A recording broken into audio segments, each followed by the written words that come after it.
Hey, here we are again. Hello, everyone. Welcome to the 11th episode of the Branch Out podcast, hosted by Vince and Emmanuel. We are here, and we are here today with our very good friend from the exotic plateau of Basel. Hi, Jason. How you going, guys? Hey, Not nice to bad. see you again. It's nice to have a bit of sun, isn't it? Yeah, last time we saw you, we were thawing out still, Mm. and Yeah, definitely. It's voluntarily thawed out up here. mm-hmm. Yes. Here too, we had a couple days of about 20 degrees, 21, and Fantastic. but Yeah. today it's been blowing a mean northeast wind, so it's cooled down. Yeah, today was about 15, high of 15, all sun, but that wind is blowing, man, and it's gonna continue blowing tomorrow as well. Yeah. So that'll be interesting. We're having a grill tomorrow Yeah, for Easter, so that'll interesting. you won't Just- have to blow the flames. You don't have to fan the fire. That's just- true. So the neighbors might get some of it. And you'll have to position yourself strategically in view of the smoke. Yeah, it's gonna be doing that thing where it chases you all around. Your neighbors don't get upset by that?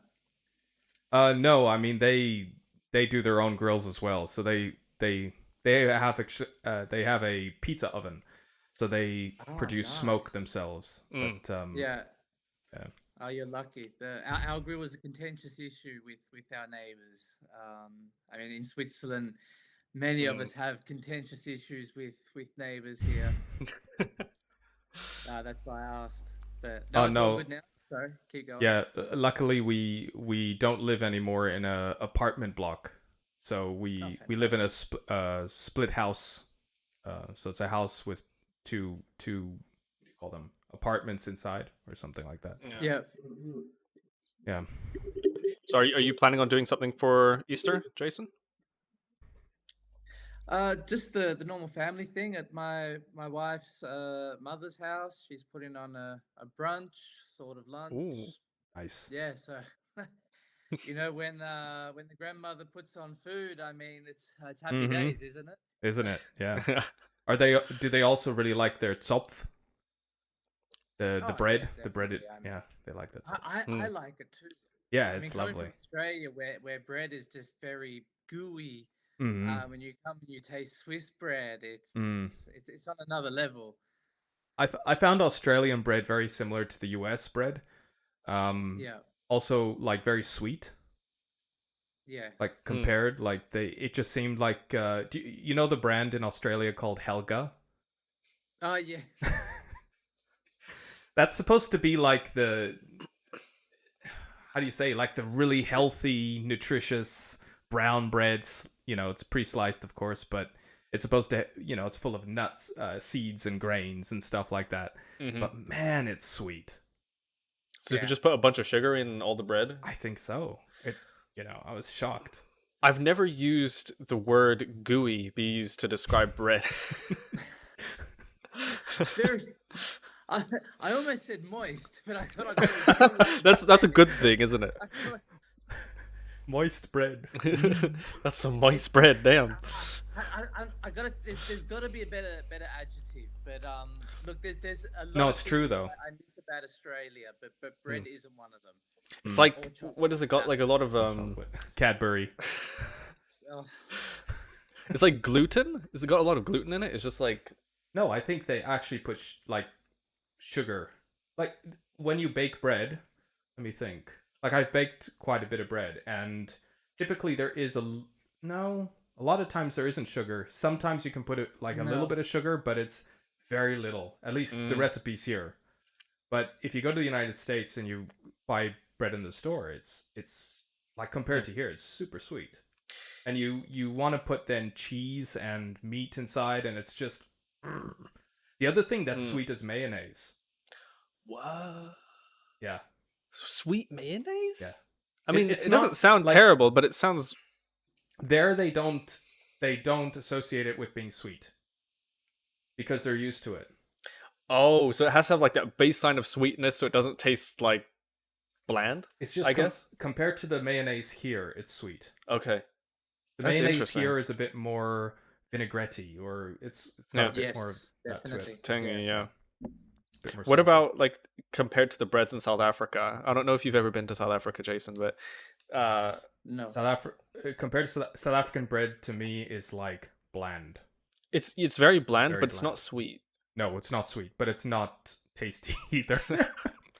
It's just Lovingly referred to as cardboard bread. but it like in Australia when we visited in 2019, I was going everywhere trying to find a loaf of sourdough bread. Mm.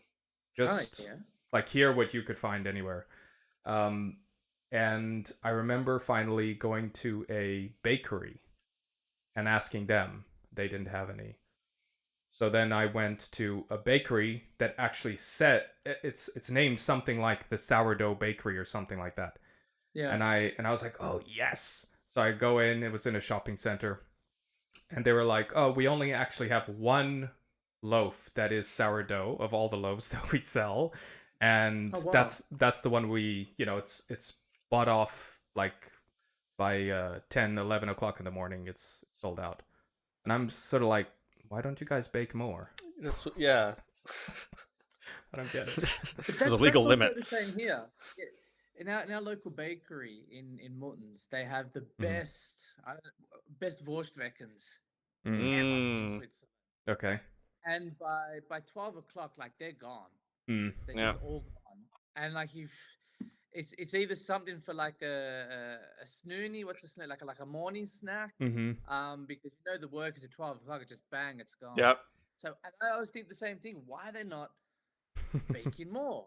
They're obviously going. They're obviously popular. Mm. That's the closest yeah. thing you can get here to an actual like meat pie, right? It's like kind of a like puff pastry in the shape of a Gipfeli and then some meat inside. Mm-hmm. Why don't they make pie here? It's not a British. It's not a Commonwealth or ex-Commonwealth country. Pie, I don't care. Pie is amazing, no matter how you cut it. You mean We meat actually pies? in our Yeah. local sorry. No, go on. I was just going to say, in our local Australian football club here in Basel, one of our vice president is Swiss, and he's also a chef. And we were trying to introduce him to everything Australian, and he went about making pies for all of us, and he makes a fantastic pie. So we're quite blessed up here in the north. Well, I have to give a shout out at this point in time to my lovely wife, who is currently visiting Australia, and she makes the best meat pie. I can I have to substantiate say this that, claim. but no, it really isn't. No, she. It is a good meat pie. Yeah. She makes it like in a big, like one big meat pie, in a round dish. Yeah. So awesome. But there is I saw a place here in Bern. It's called Meat Point. So shout out to Meat Point. And it seems like it says it's family owned by South African. And like his name is very South African. I forget the first name, but his last name is something like Kutse or something like that. I'm probably butchering the name. But they have everything South African there. I mean, like all the kinds of biltong, all the cuts of meat that you would expect to have from there, and then of course meat pies, all of them. Why am I only hearing about this now? What the fuck? You've been holding out on me for 8 years. No. I wouldn't do that to you.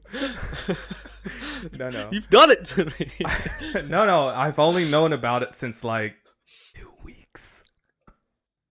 2 weeks. All right, we're gonna talk about this after. It's either gonna cause a rift or a bond. We're gonna find out. I'm really happy that I'm on the last episode of Branch Out. Yes. It's from this point in time that the two of us, branch out. Branch apart. Anyway, so yes. Oh, and I happened across an alcohol-free. I'm not gonna call it beer.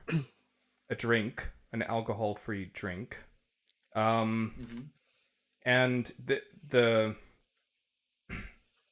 the name of it caught my eye. I don't know. Where Up. can I put that? Yep, there you go. Nanny state. I What was does that like, even mean? "What?" So it's from Brewdog.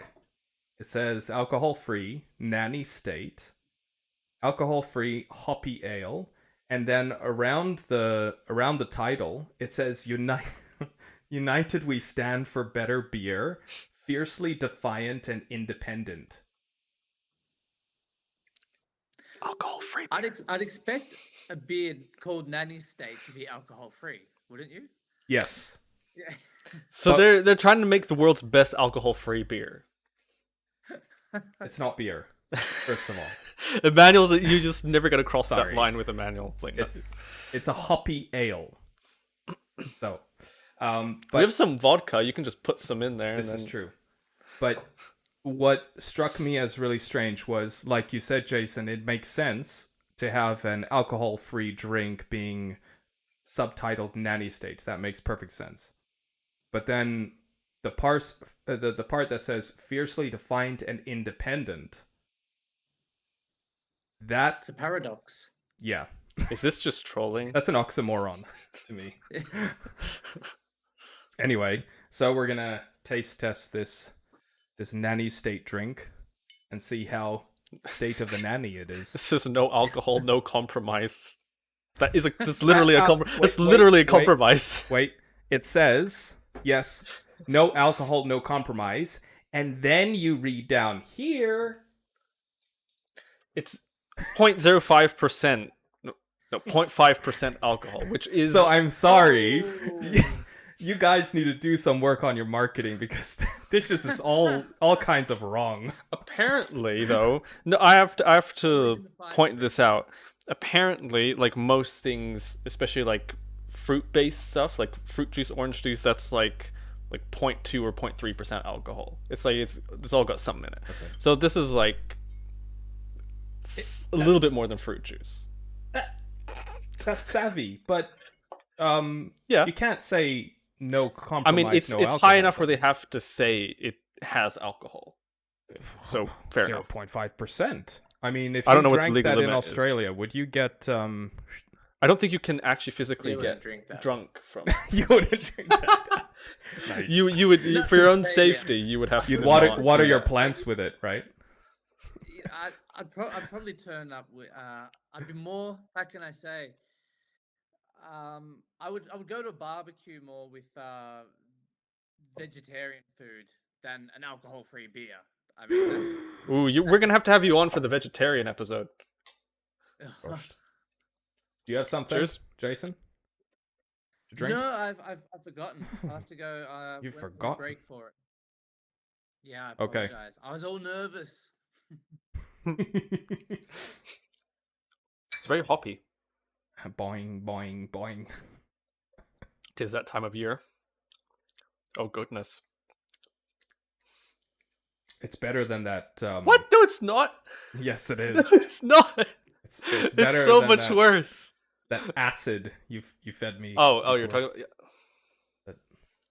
Yeah. Anyway, Some people like that acid, on that happy but note, but as far as alcohol free goes, this isn't. it's not bad. It's bland, but it's hello. That's why I don't call it beer. What do you want? I'll drink What do you anything. want? At least once. Mm. Mm. It's healthy. Just tell yourself it's healthy. I mean, this might be. Who knows? All Alright. right. Were we going to talk about something besides Nanny State beer? Do you wanna? I said it. They have to pay us now, actually. All right. I wanted to talk about, and I think we wanted to talk about, the value and the price of things, because I've noticed through time, especially recently, that certain things cost certain amounts which they kind of shouldn't. And so that, in vague terms, okay, how can we do this? Do you guys come into contact with things on a daily basis or often enough where you think, damn, that costs way more than it should, or something that costs way less than it should? Yeah. What kind of stuff? Well, more recently when I fill up my car with a tank of petrol. It's That's a I've good got one. a few more blood pressure tablets when I look at the. How much do those cost? Yeah.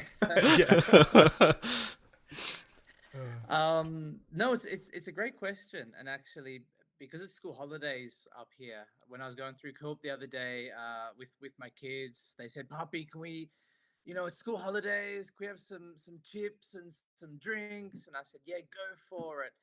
And they even noticed when we got home and they opened up their bag of, as an Australian we call it potato chips. I think what's the term here, crisps or pom chips. Um, when they opened up their bag, they were like, "Puppy, this is mostly air. Mhm. Like what where are they? A bag that big, or I don't know if you see that Mhm. big, and there was Mhm. about like that much filled, and it's like what? Did you I guys get paid 7 Lay's? francs for fresh air, Yeah. basically. Yeah. Yeah. Not so Stale fresh air. Yeah, yeah, exactly. Oh, yeah. But those are probably the first two things that come to mind. Is petrol. I guess more important is probably the petrol than the crisps. Right. Yeah. So that But I actually guess makes sense that you would have something that's more expensive be more important, and something like chips are not or crisps are not that important, so you'd have them. exactly. Yeah. But I think the one with petrol is how much of it is the fact of the war that's going on, and how much of it is just the cartel countries taking this opportunity to increase production. That and speculation. Yeah, for sure. Because every time, I mean, just on the topic of energy prices, especially anything crude oil based. I mean, it's pretty much every time there's any kind of upheaval in that Middle Eastern part of the world, that there's some kind of price hike in crude oil and everything that follows. Hmm. But most of that, I think, to my layman understanding, is basically speculation. It's not, Yeah. that we did have once in Switzerland a few years ago when we had severe summer temperatures, and we had a semi drought, not really a drought, but we had a lack of rain for some time, and we had the level of the Rhine falling to a point where the barges that transport the petroleum, they couldn't fill up to the full like they usually can, because Mhm. the level of the water was not high enough to take that Yeah. amount of weight on the barge. And in that case, you had an actual delay, let's say, in the amount of fuel that could reach the refineries, Yeah. and therefore you had a marginal spike in increase in petrol and diesel prices and so on. So that's the kind of thing that to me makes sense when I'm Yeah, for seeing the sure. price go up. Hmm. But merely just it also does make sense to me that if there is a conflict somewhere that is a mass producer or a big producer of the product, yeah, people who are working with all the big money stuff and prices of things are definitely going to be looking at that conflict and going, I'm going to hedge my bets in one direction, and that direction is going to be in the direction of trying to absorb potential risk, right? So I'm going to, and that's what creates a lot of these price hikes, is the speculative, you know, um, yeah, basically trading Hmm. of these commodities. But the actual commodity is not, it's actually not coming less or being produced less. It's just someone sort of being scared, or a lot of people being scared, taking into factor risk and so on. But then, of course, one has to ask, like you were saying, or maybe you were hinting at it, and that's kind of where it becomes a question after some time of, okay, how long can those sort of speculative prices be dragged out? And you can imagine with, I mean, I don't use petrol, I use diesel, so diesel prices have gone up just as even I think a bit more than petrol. Oh wow. But it's gone from, I remember it being at around 175 Swiss francs per liter, and now it's around 214, 210 to 214 per liter. And you can imagine just how much money is being funneled, somewhere. And if you actually look at the commodity price of fuel, it did spike up with the beginning of the conflict in Ukraine. But since then, it's dropped back down, not to where it was before, but quite far down. And yet the prices on the street have not dropped down like that. So someone is definitely shuffling. Oh, for sure. Is this an argument to get a Tesla? Give me the money. I was saying this the other day to someone on Facebook who was kind of like, why is there all this skepticism and pushback against getting, electric cars in general and so on? And I said, I just don't have the money. If there's something equivalent to what I have, which is not just a little car, I have a family, I need to transport stuff as well. If there's something equivalent to a Volkswagen T5, and it's powered by marshmallows, and and marshmallows are eco-friendly or whatever, and you want to, I'll get it as soon as I have the 100,000 or whatever it's going to cost to buy it. I've sure. Yeah, no, fair. I'm in the same, but I'm in the same boat as well. There's no way known I've got that sort of money to invest in a car. But I think the question that gets forgotten with the whole let's get rid of petrol fuel cars and diesel and we all just use environmentally friendly electric cars is, do we have enough electricity and generators when everyone needs to charge their car? Not even close. No.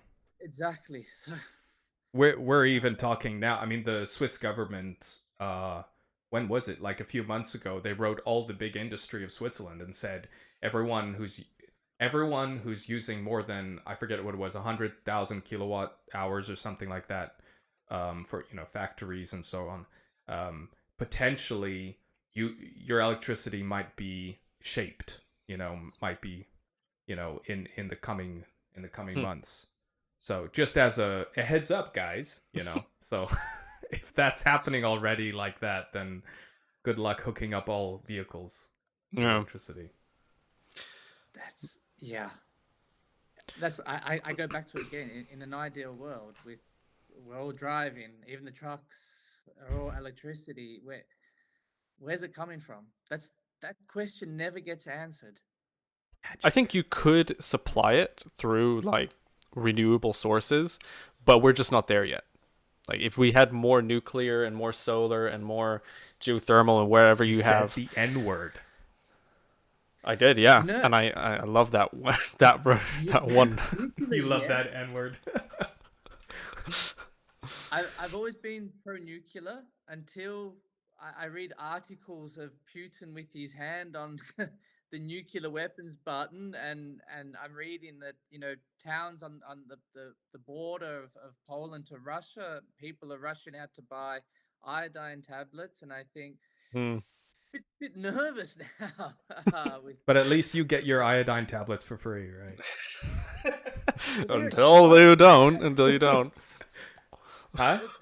Mine are expired. I remember the Swiss government sending us out about 10 years or so ago. Yeah. I haven't got any more since. How do they expire? Yeah, I'm a little bit nervous now. You should contact your Gemeinde. I know. Connection dropped out. Oh, you're still there? Yeah, we can still see you. There we go. Yep. Anyway. So back to the original question. coming back. Like price of things. So, Jason, you mentioned two things. One was Lay's, which are cheap, I guess. I don't know if they're cheaper than they should be. Definitely not with all that air in them. So it's actually they're more expensive than they should be, and fuel is also more expensive than it should be, presumably. What about you, Emmanuel? I have a slight problem with the question. Do you want to reformulate the question? I have a problem with the word should. Uh-oh. Well, should is up to your interpretation. I know. That's why. Yeah, so go on. Interpret. Tell us how your mind works. Well, when you ask the question of, is there anything that I see on a day-to-day basis that I think should be more expensive or less expensive, that's where the word should, to me, is a bit of a problem, because why should it be less or more? Let us go into that. So I guess I can't really answer the question until, I guess you were just generally wondering if there's anything that one sees and just sort of like, what the hell? Yeah, it sort of like Why is strikes toilet you paper like, that expensive? wow, that's the price, whether it's higher or lower than what you expected. You're like, huh, how the heck did they do that? Or why is it that expensive? You know? Like a change of price, or just like Not necessarily. that's Well, I just mean, the price of things. it's probably changed over time. Mm-hmm. But like for me, for instance, phones. You can get really pretty decent phones now, smartphones, for like $50 Where? somewhere in Asia. No, but like these new brands, these Asian brands like Oppo and OnePlus and whatnot, and Xiaomi. Oh. He's back. And you're back. Did you get that? What I said there? You're talking about phones. Yeah. So like these Yes. these up and coming Asian phone brands, like they're selling phones that are almost on par with flagship devices from Samsung and from iPhone. Mm-hmm. Of course, with some cuts there, but they're also selling it at like half the price or less. And So some of these them are are even phones- quartering the price. So these are phones produced in well, where all phones are. Yeah, produced probably in. like in China and stuff. Okay. But point is, like, they put all of that technology, and I mean, any of us can look at a phone, and you give one of us 50 years, we wouldn't be able to build a phone. Like that thing, there's so much in there, and being able to buy that for like $100, like that's too cheap. To me, or maybe the other ones are just too expensive. I think they are too expensive. Okay, but hasn't it more or less always been the case that so I think things are typically produced in a way that you have, like you were calling the flagship stuff, right? Yeah. Let's say the Samsung or whatever, the big brands out there. Yeah. And they'll have certain spec, right? They'll have like the camera spec and the performance spec and all kinds of stuff that they reach a spec of, and they are competing against the other big names in the world of phone making. Mm. And then you have some company somewhere in Asia, and they produce something that trumps sort of, let's say, big storage. So they say, oh, this thing has 128 gig of storage, and they say it's got a 4-core CPU. They don't tell you necessarily what brand. It's not Snapdragon or something. Mm-hmm. So they'll basically, and I remember seeing this with laptops back in the day, Mm-hmm. where there were the big names and they were producing laptops, and they had all the good spec, and on top of it they had their name, and their name counted for something, you could say, because they had a legacy, and the legacy was built on durability and sort of like the small things that made it just a little bit more advanced than the other things, right?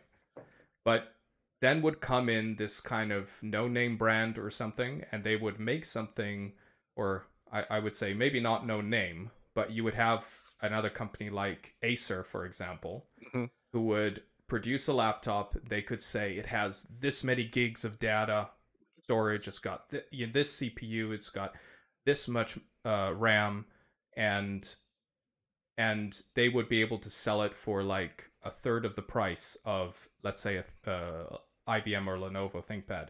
Yeah.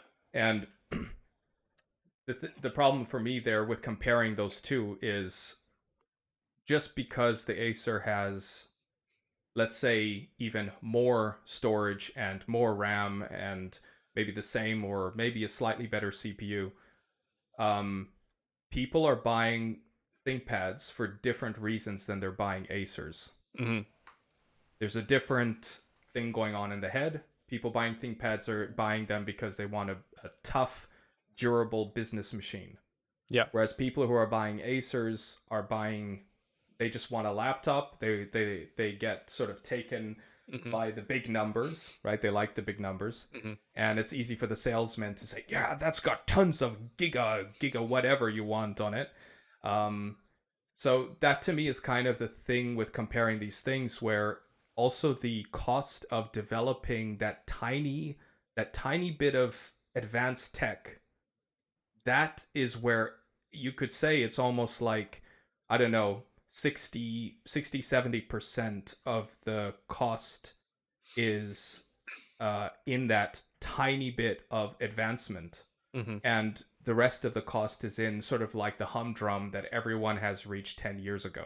And that's where I think it's like, I've used cheap devices before, and I immediately felt the pain. You know, it was immediate. Like, I immediately noticed it's buggy.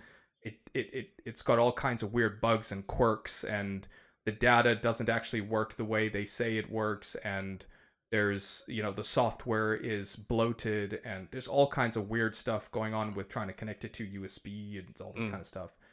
So I would suggest that more than likely those cheaper devices, you're probably getting what you pay for. You would think so in a lot of cases. Like, when the comparison you do there between Acer and ThinkPad, like, I have an Acer. I think it's fine. It's been fine.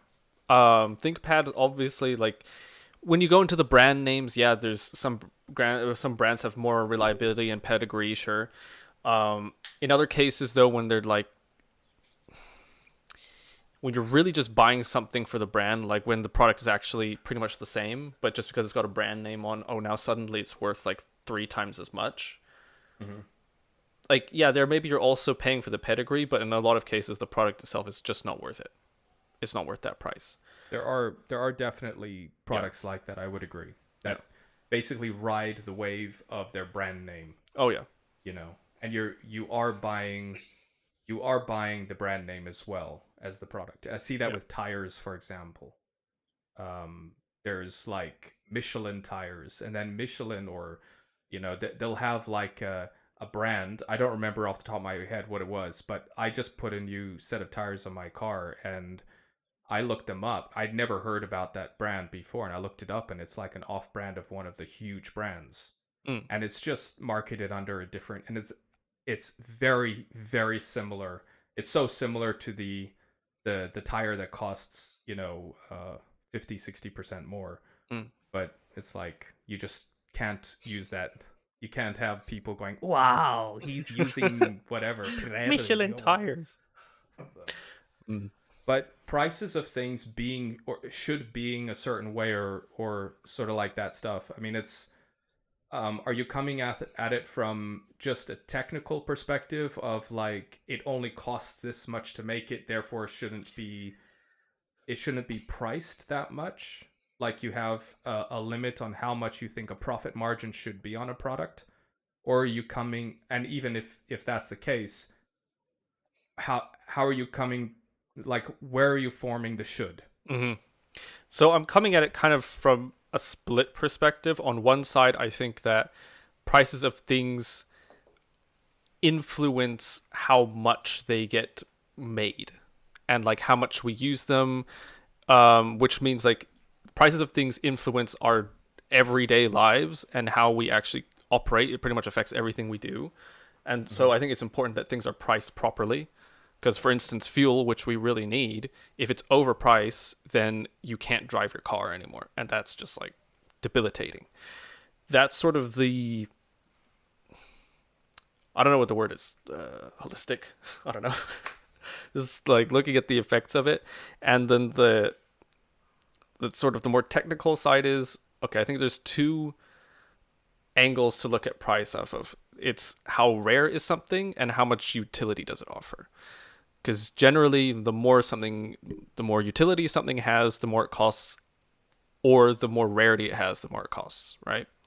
So, like, for instance, if we look at food is up there on the utility level, right?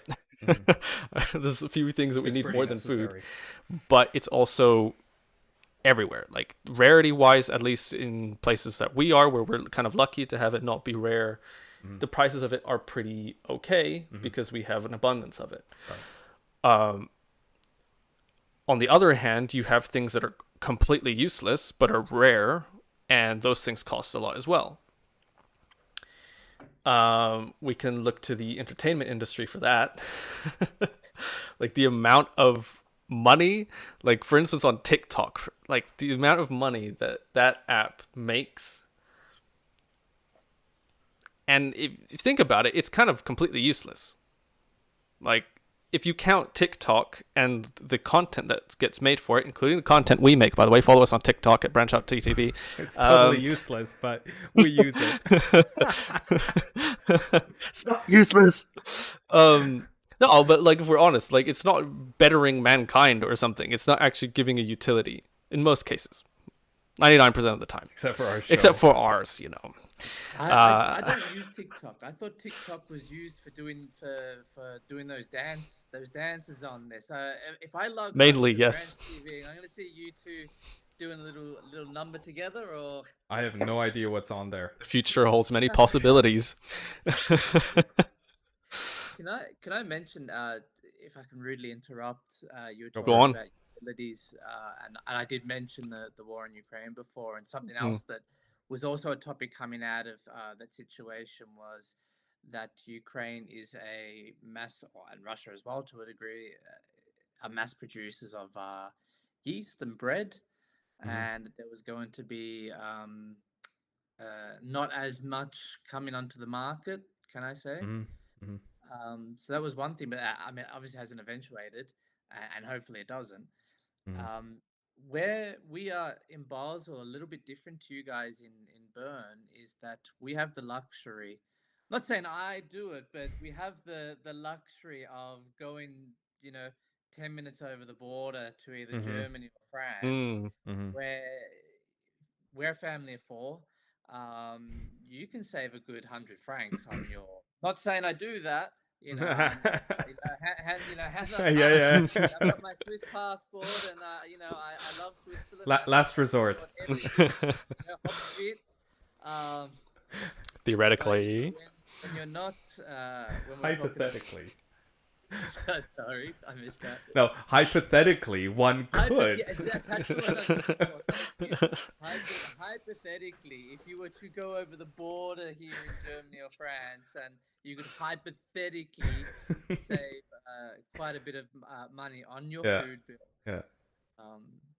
Yeah. So we're in a little bit of a different situation up here. But sorry, keep going. No more hypotheticals for me now. Sorry. All hypotheticals.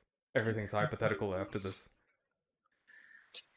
Yeah, no. So the point there, like I'm gonna go back to TikTok just unjust?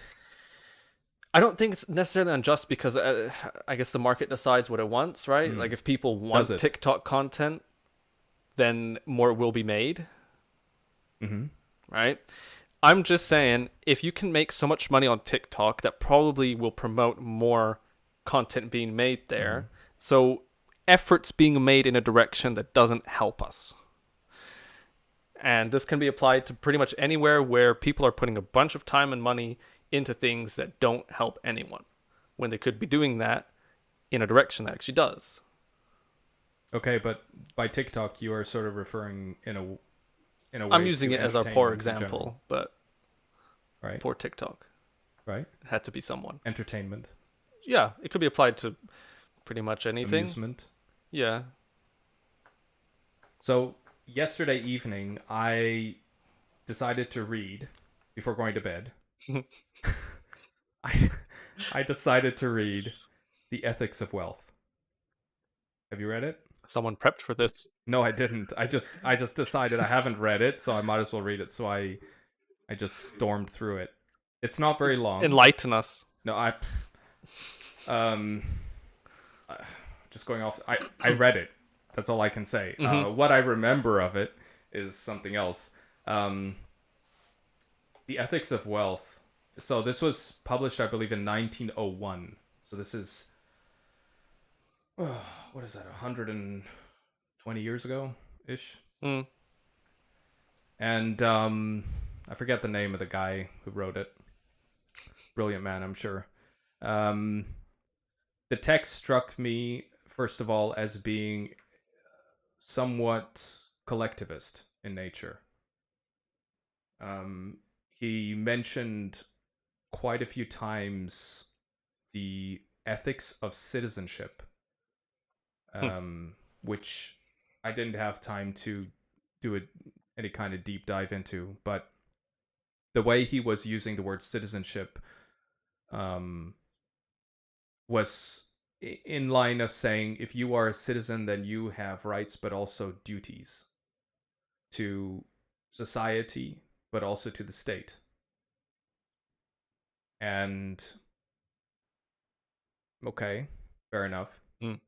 But then he went. I guess from me, it seemed like he was coming from a position of presuming. So this might have been the sort of accepted view back then, but he came from the perspective of assuming that it was just how do you say, like a given that intellectual endeavor should basically be used should be used for the benefit of society and the state. That seemed to be sort of the framework that he was working in. And then he went from that into, well, and therefore it makes perfect sense that things that are produced, or labor in general, man's labor, should also benefit society and the state. And from that, he then sort of went on and viewed it from three different perspectives. One being economic. Oh, I don't remember the other two off the top of my head, but from three different perspectives of how to define what should be the ethical way in which to increase wealth. That was sort of the question there. Yeah. You know, he was pointing out at the beginning that the vast majority of humanity is busy their entire lives practically with this endeavor of trying to increase wealth, and that some people or some endeavors are more beneficial to society and to the state than others. And I think that's sort of like why I'm bringing it up now, because what you're saying is sort of ringing that bell, where he also speaks about sort of the whole entertainment industry. I don't know, in 1901 it was probably a bit different. Not so many TikTokers. But it was kind of the same thing of, and the question came down to this word of luxury. And how do we define luxury? Because he phrased, or he quoted another person who made an analogy of a ship's wharf, or a what do you call the place where they build ships? A shipwright or something like that. I don't know.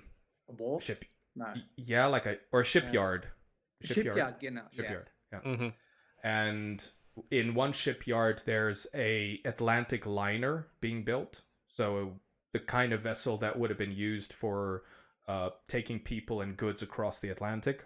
Mhm. And in another shipyard, there's a luxury, or yeah, let's just say a yacht Mhm. being built. And in both cases, you have lots of people being being activated to work on these vessels. You have lots of resources. So all that is more or less the same, right? But then the question comes, okay, once the two vessels are constructed, what happens then? And in the one with the Atlantic liner, you have a vessel that's going to be used by society at large, by the by a lot of people, probably for a very long time. It's going to benefit a whole lot of people, and so on. Whereas the yacht, you're going to have maybe a dozen or so rich people who are going to take it, ship themselves off to some remote location for fun and games, and then come back. So they were comparing these two and saying that basically in this case the they would call the yacht luxury, Yeah. and in this case it is better that the labor of the people be used to build Atlantic liners than yachts. But he also quoted a whole bunch of people who tried to work on this problem of defining luxury, and came out basically saying there is no there's no flat definition for the word luxury. So True. it is relative, and from everyone trying to define it in their own time and their own place, and within their framework. Hmm. But You know who would have a problem with this is probably the good people of Monaco. I mean, wouldn't they be poor without all of the luxury yachts yeah, docking into harbour there? yeah. So there's the utility. Well, Yeah. yeah. Well, that's the thing too. They made in the analogy, they said the yacht was then used to go to this remote location, and in his analogy there was I think it was like a game park or something like that, and then the people would get off and they'd stay there and they'd spend their money, and so there is that element of it too. But when compared side by side, it does seem rather clear that the Atlantic liner does benefit more people for a longer period of time. Typically, Atlantic liners are used for longer time than yachts. Yachts are just sort of like, not. So do you guys But see an ethical issue with when, like, for example, if you see someone with a big ass mansion and a Lamborghini, like, is that ethical to have? So the problem I had with this book, and it wasn't addressed in the book. The book was not trying to address it. The book was just simply saying everyone's trying to increase wealth. Is there a more ethical and a less ethical way to increase wealth? That was the question of the book. It's a good question. It didn't go into, okay, that's the more ethical way to create wealth. Now what? Like, Yeah. are you gonna, I don't know, are you gonna force, like, what do you do now? Are you gonna ban the building of yachts? Like, that's another book. It's a very thin line there, right? Because I think we can agree that in the past, where things were a little less ordered, a little less regulated when it came to the market, things were like wealth was accumulated in ways that were unethical, and that was allowed. In other words, like, you could go to someone and, well, in certain cases there were pillagings. All right, I think pillaging is like There were what? pillaging. I think raids and pillaging is like is pretty low on the ladder of ethical gaining of wealth. And then you have sort of everything that happens in the finance market, like fraud and all this stuff. And over time, they've they've patched the holes to a certain point now where it's pretty hard to manipulate money in a way that's unethical in the market. Obviously, there's tons of ways where you can still do that, but for us, that's kind of hard. So there have now been regulations put there in the market that say, okay, this market is now more fair for everyone. Is it? No, I mean, what I mean by I is think it so, is, yeah. was that the purpose, or was the purpose to stop people from taking advantage, like what you were referring to before was theft? Hmm.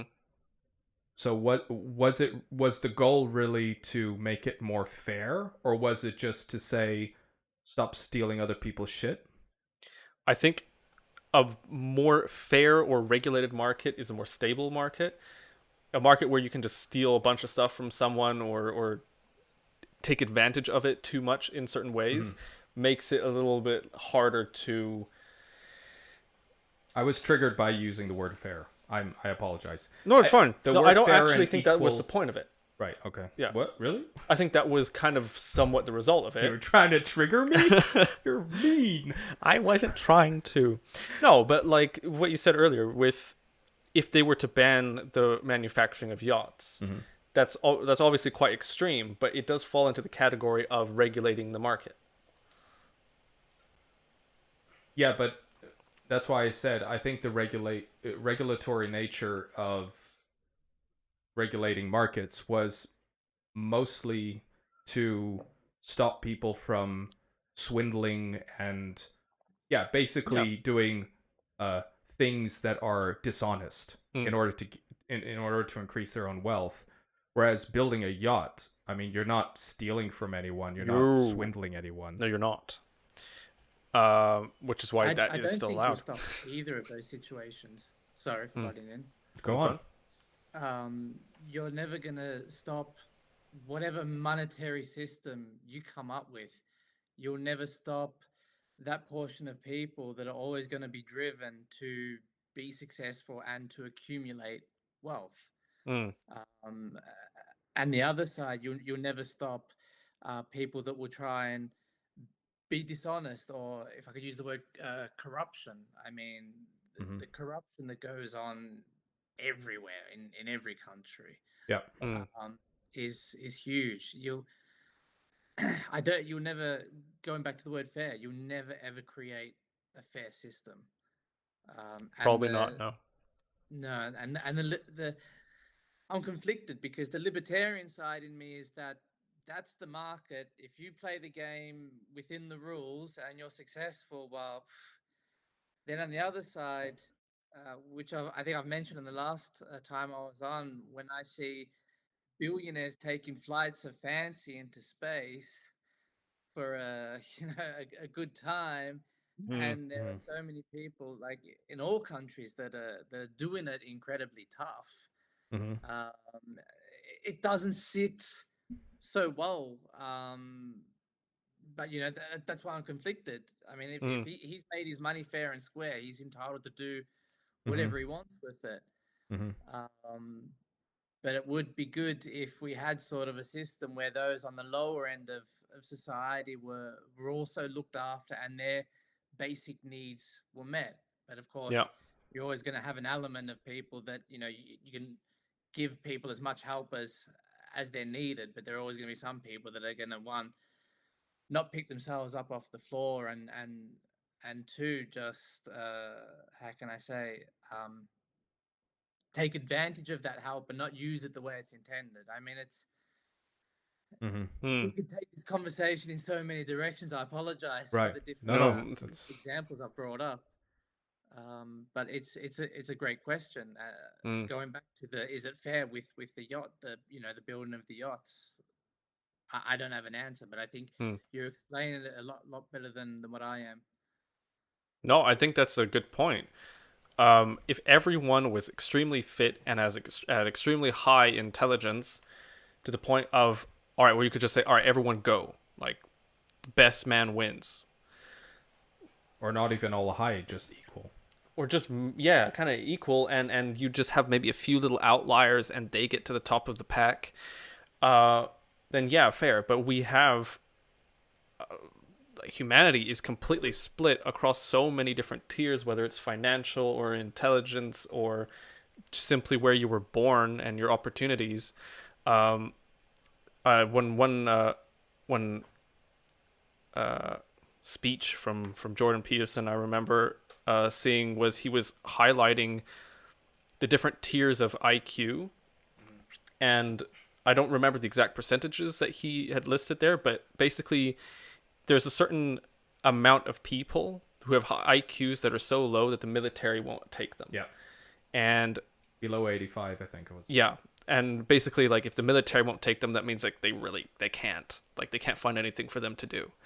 And those are a significant portion of people. Mm-hmm. Like, you can't just say, all right, they don't matter. And what are you going to do with all these people that can't work jobs, especially in an increasingly complex market, where now you have to pretty much know how to use a computer and a smartphone and know how to use them well? What do you do with all these people? Right now, I mean, you would have to sort of support them artificially in some way. I know that I'm someone who's not right now. At some point Didn't you we have to do vote that. on that a couple of years ago in Switzerland?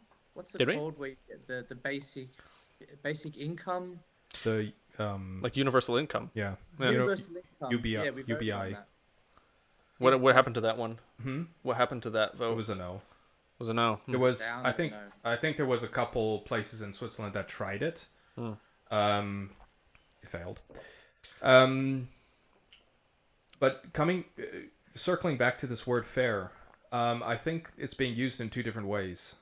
When I hear the word fair, I'm thinking everyone's playing by the same rules.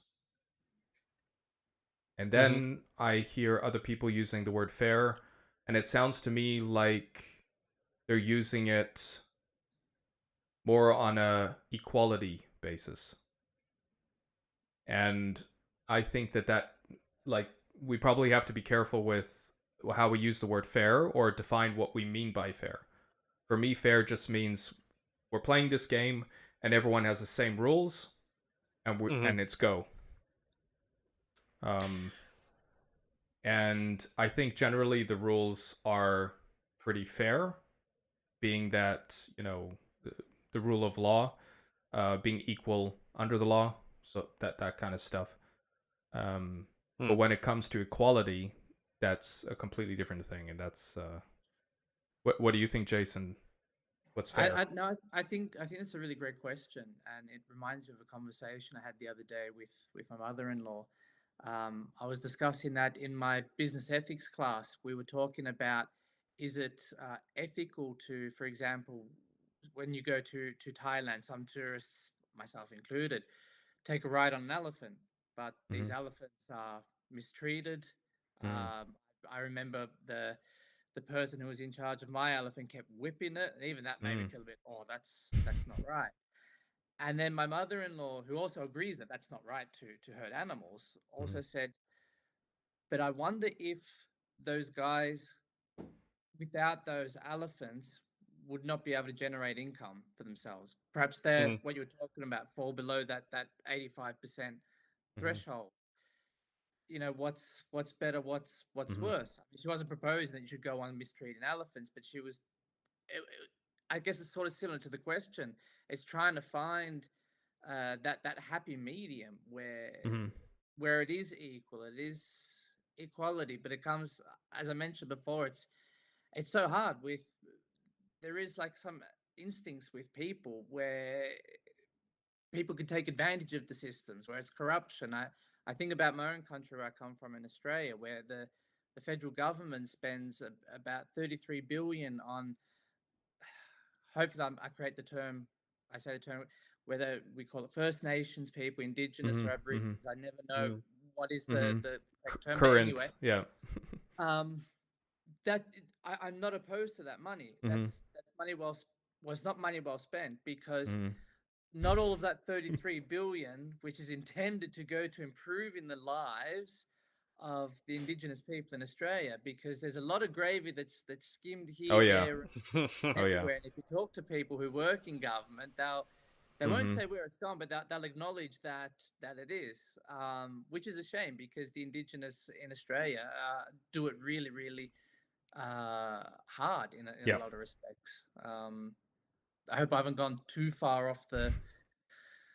That's Uh, another Free to rabbit do whatever hole. you want here. yeah, yeah. It's a, Yeah. But if my you were point is, given if you were given a sometimes when I find that things are too difficult to grasp, then I ask myself, am I looking at too big a picture? yeah, And that's typically what happens, right? We look at too big a picture, and if we usually what I like to do with these huge complex problems, I like to make a model, basically like as if you were building a spaceship or something. You wouldn't go and start actually making the spaceship. You'd start with models, and that's where I like to start. Is the example you gave of the elephant and the elephant driver or trainer, and the that's a really complex. That's dealing on a global level, and sometimes it's very at a such a huge level. It's very difficult to get to principles because there's just so many factors, and so if we could start with some smaller scale first, where I don't know, we could start at, for example, like typically when you read about economy, did I say that right? Yes, economy. Um, it's usually the author is saying something like the most small form of an economy is a family, right? That's sort of like the smallest uh, model of an economy that you can find is a family unit. And then from there you can say, okay, then it's like a hamlet, a few families living within proximity to each other, and then it's a village and so on, and then it gets larger and larger. So at some smaller scale, if we had maybe a hamlet or a village, so we're not dealing with all these crazy global extremities. It's just a village. Um, Now, of course, in a village, you're also going to have the token low IQ gent or lass, and you're going to have similar problems. But on a smaller scale like this, where the economy is very similar, where the people are very similar, there's a lot of homogeneous factors at play, mostly homogeneous factors at play.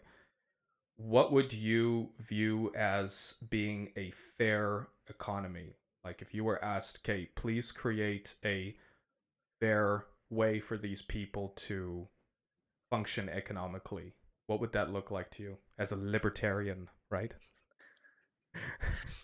Well, I outed as you. yeah, as a libertarian, it's the fairest is what we've got now is the free market. But what I would do to make it fairer is education. What I think, I guess, education is sort of half schooling and half what your family invest, what the mother and father, or the two mothers, or the two fathers, or the, let's not go Mm-hmm. overboard with it, but gives to the child. Oh god. So, for example, something that I try to slowly teach. I mean, my kids are only 8 and 6, but I'm slowly introducing to them is investing and Mm-hmm. shares, and showing them how I've already got a share portfolio for them and how it's growing. And I'm showing my son, look, you own a part of Apple. It's like tiny, tiny, tiny, tiny, tiny, but you are an owner of that company.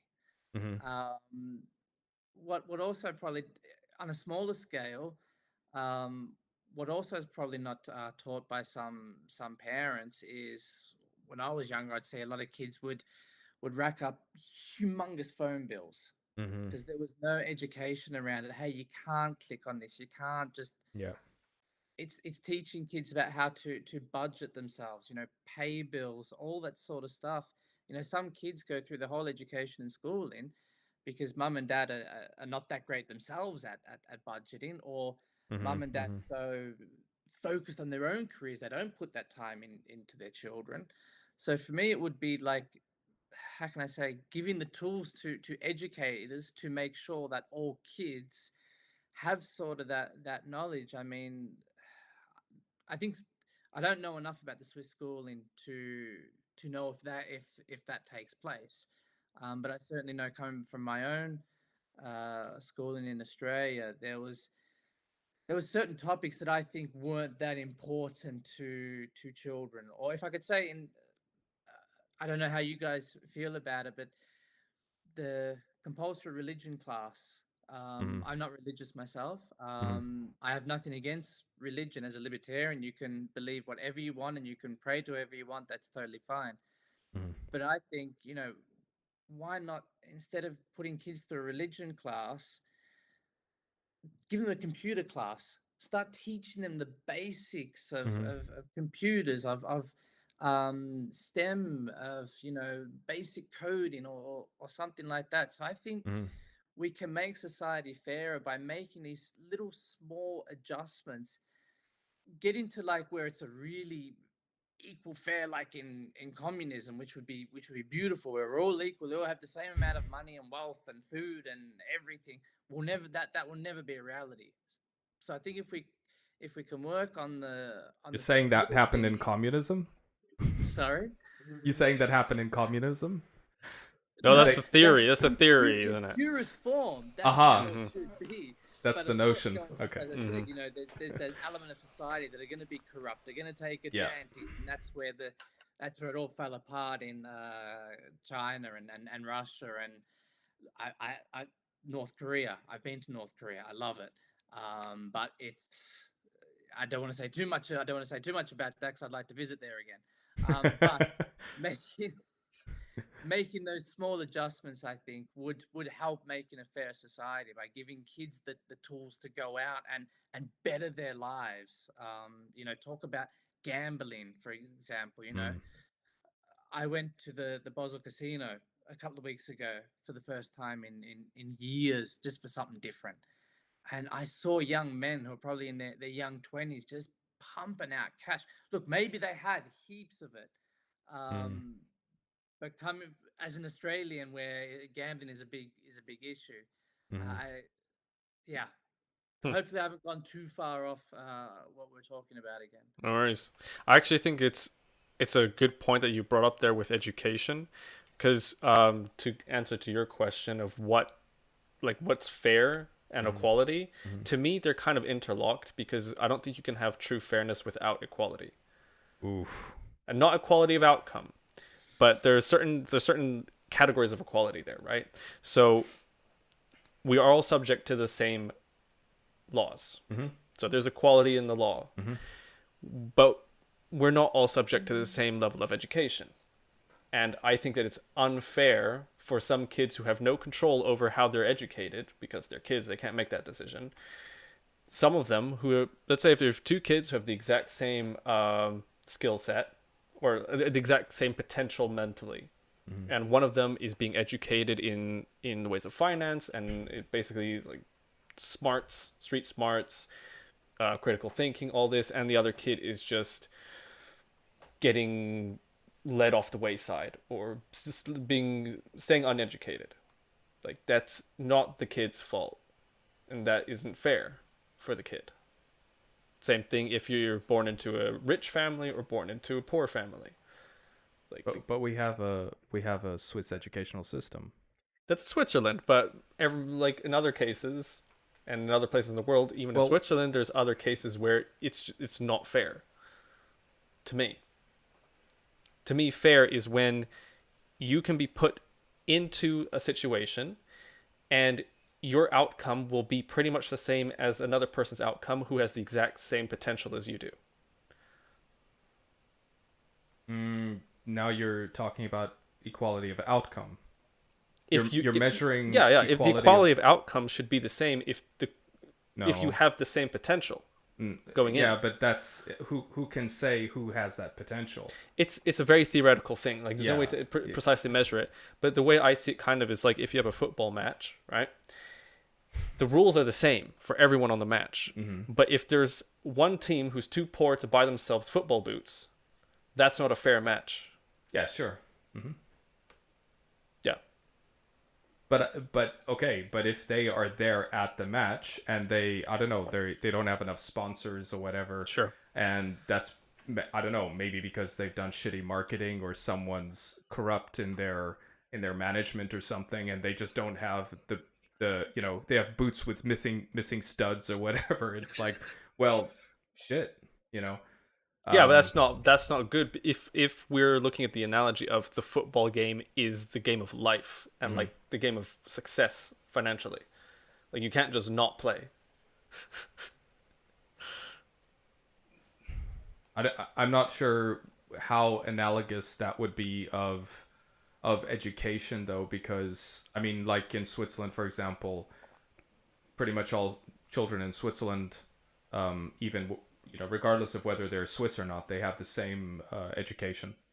They get the same education. Yeah, but maybe they're also taught more from their parents. Like I know I was not taught a lot about stuff that is required for you to know as an adult in school. I wasn't Right, taught but that. that's now it's getting into the realm almost of experience and saying Sure. everyone has to have the same experience in life, which is just like, You can allow for some deviances there, right? But I'm saying like you want to make it as minimal as possible that things happen to someone that they didn't earn and that people aren't being pushed down more than they need to be.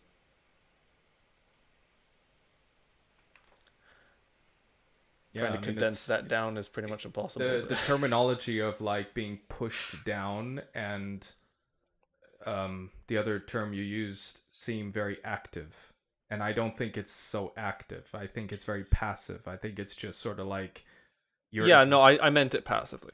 yeah. I meant it So passively. it's more like you have your existence, you have your experience, and to say, for example, that a child who was taught how to manage, for example, a shares portfolio is necessarily going to do better in life than a kid who's not.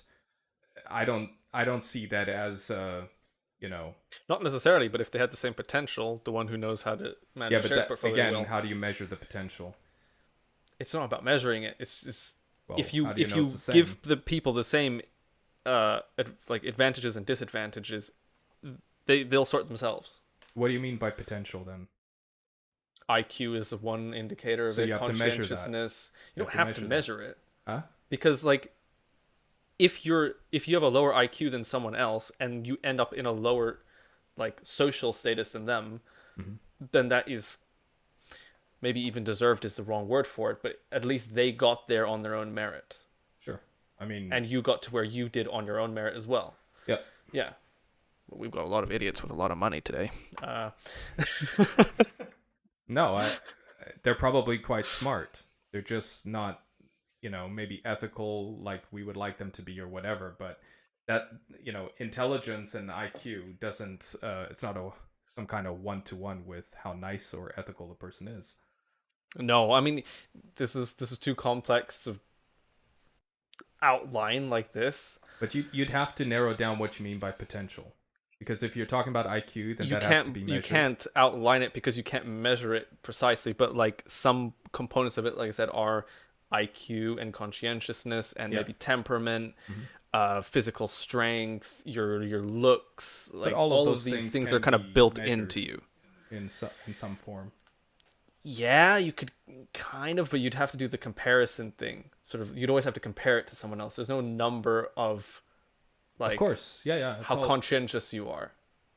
Like, there's no measurement no. scale for that, It's really. I of mean, maybe course there it's is. all Who knows? it's all in compared to averages and all that Yeah, sort of stuff. I'm But sure if they really tried, they could do a decent job measuring it. but what's wrong with the idea of basically free market enterprise and starting with a baseline in education, a baseline in um, uh, how do you say equality before the law, and deregulating the marketplace so that people actually have the freedom to do business essentially. What's wrong with that? Because like a lot of what you're saying rings true in a way, but then I'm thinking, well, there's a lot of place in the market for people to do stuff like empty the garbage bins and do construction and Mm. clean windows and all kinds of other things, right? Yeah. So it's and those people, I don't want to say to them, "Oh, you are the low end of the society. You're the low rung of Yeah. society." No, I don't think there's anything specifically wrong with those things you said, except for the non-regulated market. I think it has to be regulated somewhat to keep it fair, because when Fair meaning stop people from cheating, lying, stealing, and so on, right? I think snowball effects are not a good thing for anyone. Monopolies. Yeah. I think I said this to you before that in my layman's view, I think a lot of monopolies have actually been aided by regulation. It's possible, sure. Yeah. That government has actually been behind a huge driver for monopolies. Mm-hmm. Like how it is now isn't they great grease the rails at all. for these Yeah. mega corporations to become monopolies in the first place. Which is why we're talking about this now.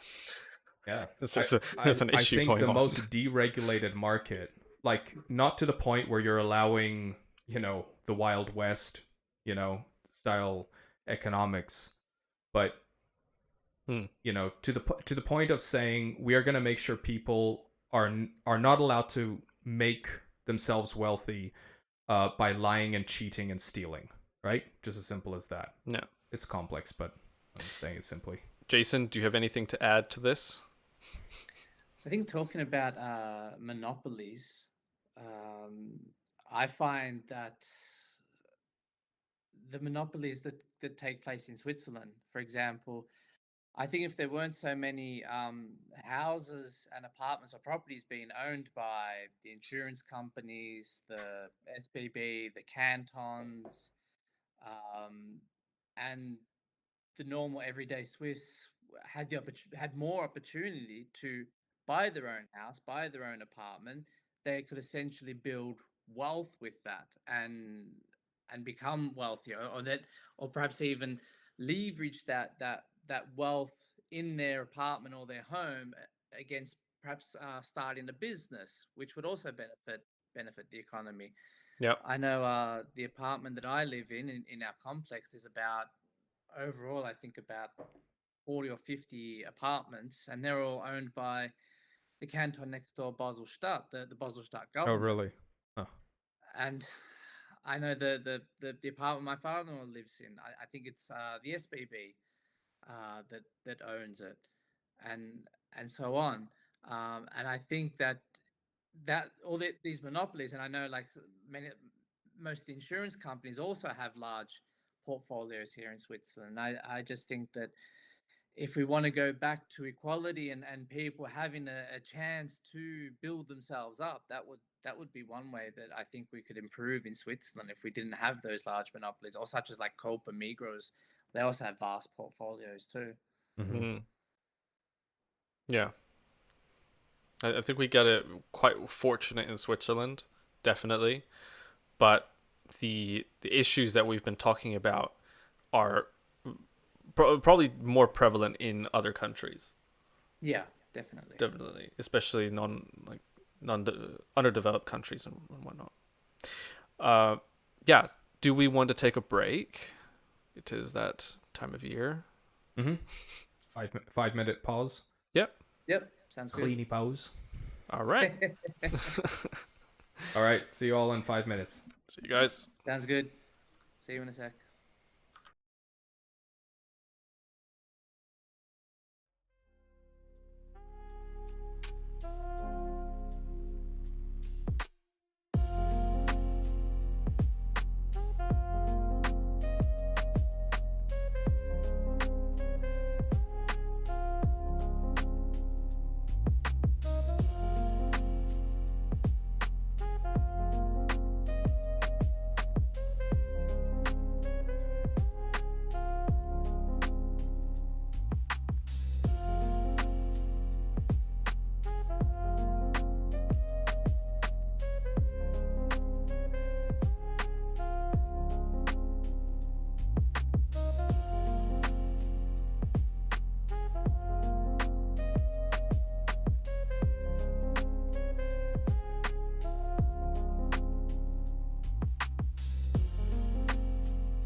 Okay.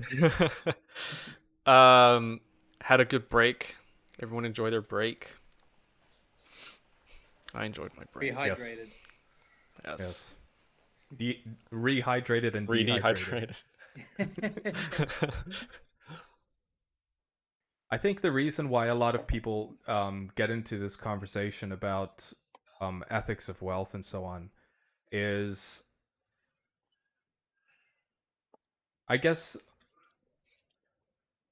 yeah, I think a lot of people get into it because they at some point, or maybe currently as they're getting into the topic, they feel like they've had uh, like an unfair go at life. And Mm.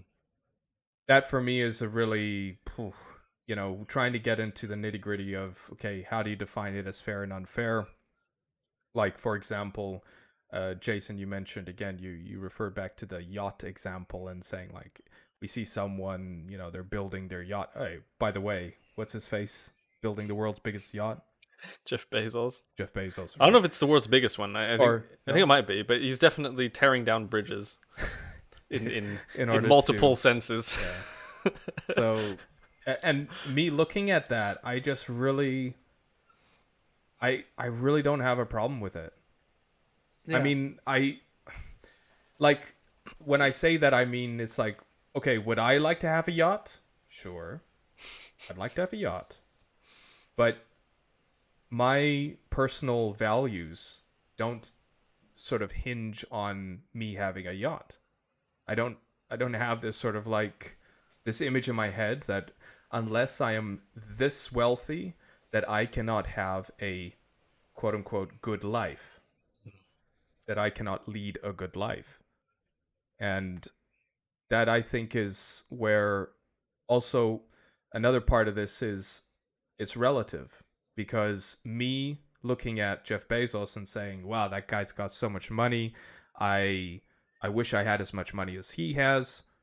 Well, there's someone somewhere else in the world who is looking at me and saying the exact same thing to himself. 100%. Yeah. 100%. Can I tell you what? I'm 40 now, and growing up in Australia, the mindset that was drummed into you in my generation was that you have and you have to buy a house. Mm-hmm. That if you don't buy a house, you're failing. Mm-hmm. So you've already got that pressure on you from a young age, and that always stuck with me. What I tell my kids is, you're rich. You're incredibly rich. Not because this little share portfolio. It's not that great. I say you're rich. You're rich for three reasons. You have a roof over your head. You have a comfy bed to sleep in, and we have so much food here in Switzerland. I don't want my kids to be how I used to look at things when I was younger. I would look at people who owned houses or bigger houses and think, oh, why can't I have that? I want them to look at people in different countries with what little they've got and be grateful and be happy. I feel like I spent a lot of my life trying to chase the dollar and to be wealthy and to create wealth and to so I could say to I could show people, I haven't failed at life. I've got my house and be successful, right? Yeah, exactly. Successful. And once I was able to brush that off, to really do a reset of my own thinking, now I feel really grateful for what I've got. I'm renting in Switzerland. Yep. Yep. But I've got, the roof over my head, the food in the fridge, and a comfy bed to sleep in at night. Yep. In relative safety. To me, that's successful. I think the last time I looked at the stat, there's what 150 million homeless people. It's probably more than that. Yeah, so that's sort of the thinking that I have at the moment, and the standpoint where I'm coming from, and where I did come from. Yeah, and so many people are dissatisfied despite having all of those things. And honestly, I think that the way that life rushes now, it's so fast and it's so complex. It does a really great job of getting you to ignore all of those things that you just listed. Like the fact that you have all that stuff. It sometimes I go days without thinking like, oh, my bed is actually really comfy. All early in the morning, I think, oh, this is the best place on earth. But that's more of a like, I don't want to go out of my room kind of thing, and not like this bed is like, I have this bed. This is amazing. You know, all of these, even the fact that we have all these opportunities here, like you can actually decide what you want to do. Yeah. Like that's crazy talk in some countries. And you can go learn it for free. Yeah. Insane. Is there anywhere else on the planet that has that? I'm sure there's one or two other places. It must be one of the rarest things. Free. Not free not education. Like you get a loan, you know. Yeah. You were loans. talking about TikTok earlier, and I think where this generation, what's the opposite of benefit, or where they're hindered in a way of their thinking is, and with Instagram, where they're seeing all these people pose on, first class aeroplanes and mansions and, you Influencers. think, yeah, influencers and that. Where a lot of them are just taking photos at the front of the mansion. Yeah. Yeah. When they're walking, you that's the worst bit about getting on an aeroplane. You always got to walk through business class to get to economy. Half of those influencers, I'm sure, are taking that quick snap as they're walking through. Bam. Wrong seat. Yeah, exactly. Yeah. Wait. Yeah, exactly. And that's you can't change it, but that's where the next generation gets hindered, and I hope I can sort of, for my own kids, counteract that a little bit. Yeah, quality of life is something else, isn't it? Because you can have quality of life and basically have, sort of like a lower class life, like financially, let's say lower middle class budget, but your quality of life can be top notch. Oh yeah. And I think that's something in also that I forgot to mention, this ethics of wealth.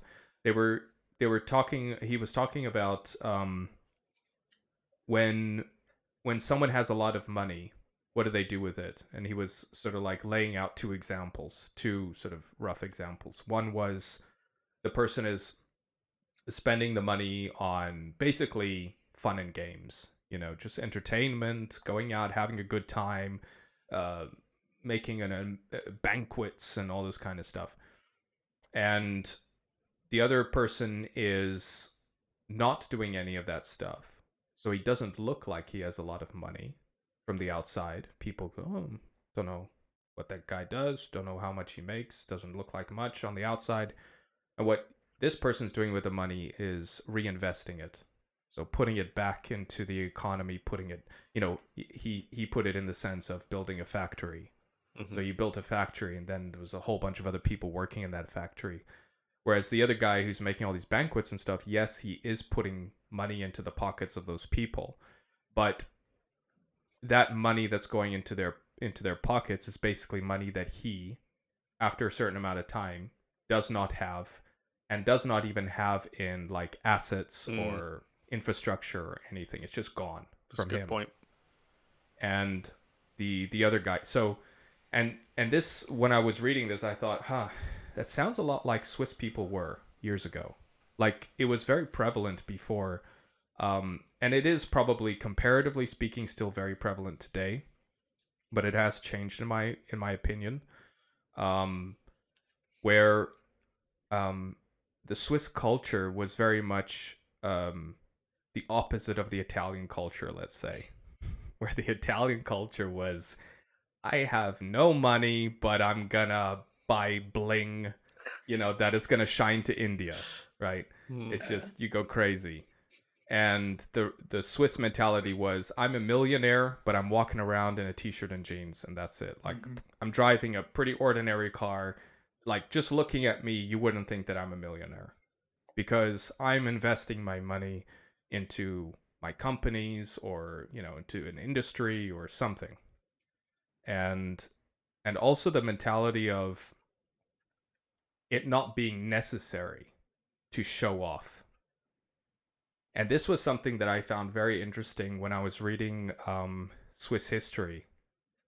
Going back, I don't know when it was, like 1,000+ years.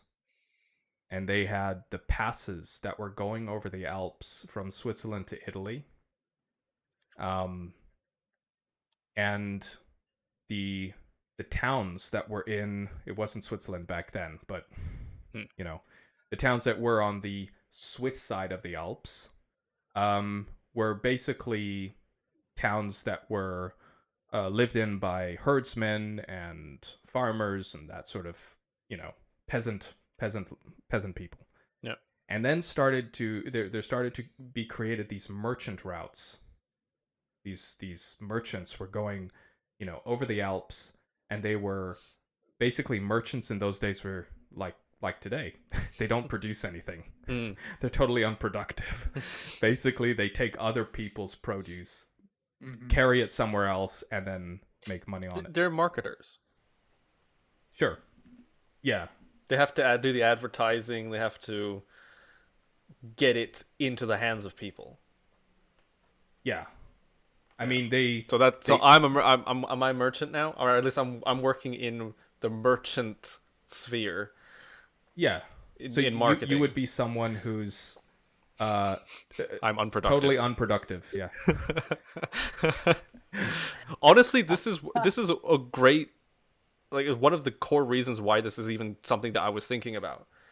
Is because, like, I'm seeing people like going into medicine. I'm seeing people doing like engineering, and like these are really productive areas, and I'm making pretty pictures.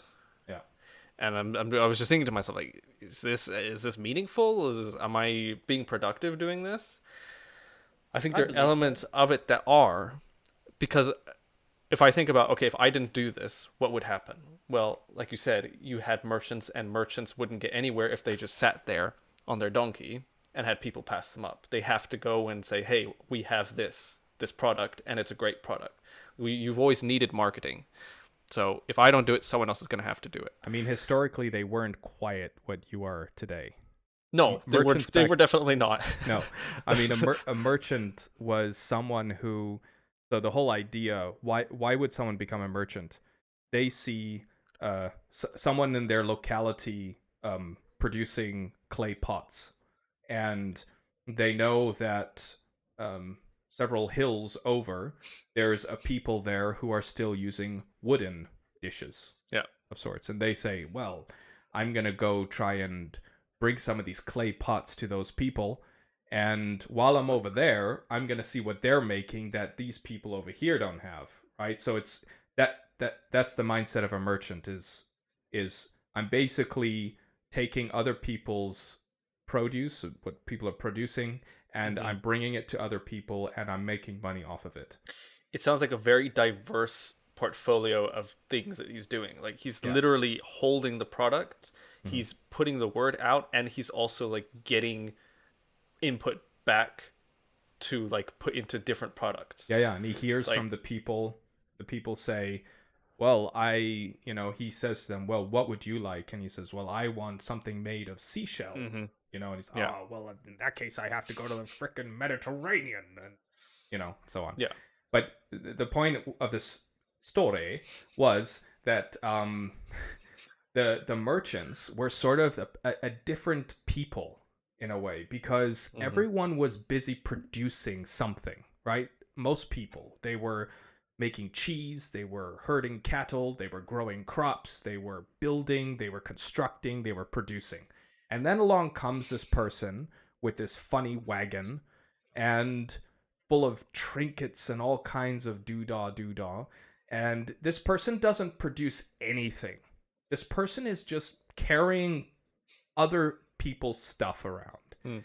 And this person, however, is wealthier many times, most of the time, in fact, wealthier than these people who are working their asses off to produce stuff, right? Yeah. And this created a bit of a rift in these sort of peasant communities, because you had this person coming in, they had these amazing robes, compared to what they were wearing, right? They've got these crazy, all the jewelry, all this crazy shit going on, probably tattoos and shit, bling bling. And what transpired was that the people in the village who did the most trading with the merchant also began to look more like the merchant. So there was like a clash of classes in a way, because some people were trading more or dealing more with the merchants than others. And it created a rift in these rural communities where they would actually, the majority of the community who weren't dealing with these merchants would look down on the people in the community who were walking around, with the stuff that they got from the merchants, right? And it came to the point where the people who the ostracization, how to use that word, ostracization. Which one of those? Ostracization. That one. That became so bad that basically people who even could afford to walk around in fancy robes and jewelry and stuff, they would not, because they were looked so down by the majority of the population. And when I read that, I was like, wow, that is something that, like, bring it all the way to the 20th century, and there's these Swiss people walking around who are millionaires but who don't care to show it, because in the Swiss culture there still seems to be this thing from over 1,000 years ago that's like, we don't like that shit. I would say it's a good thing. We could use more of that. Yeah, what it is like, what do you call it? Being moderate? Modesty. Modesty. It's modesty. Yeah. And that's where I was thinking, like, in other places in the world they don't have that, and maybe that's, like you were saying, the pressure, like you got to buy a house, or in some cultures you have to have a Wogmobile, right? What?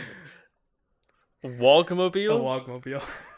He can tell you what's what a that wog is. No, I'm not going down that path. All right, well, look, we have, is it safe for the stream? What? A Wogmobile. Oh, let's see if there's even Urban Dictionary. There you go. Vehicle driven by Wog. A Wog is usually known by play very loud music. Okay, it's not. Is that what it is? Someone who drives, we shall enhance. Whoa. Okay. The audio solution is very loud, obnoxious music drive. That's. I'd say about 30 years ago, maybe, but I mean, I think it applies. Is that what you're referring to? I mean, in Australia, a Wog. Click on Wog. Yeah. Sorry, this is. Oh my god, I didn't even know it was this. What? Short for gollywog. What the fuck is a not golly? at all what it What is. is a golly? We're going on a tangent here. We're going down Racist? all rabbit holes here. Okay, what? To describe darker skinned Aussies? Whoa! No, that's I've never heard of that. That's. It was usually. It was usually used Greeks, to wasn't it? describe, yeah, Or Greeks, Lebanese? Italians. Or Italian? Okay. And in return, they would call us skips or yobbos. Yobbos, yeah. Yup. All right, so Anyway. Yeah. okay, we've done some. That was educational. A bit of culture for y'all. Yeah.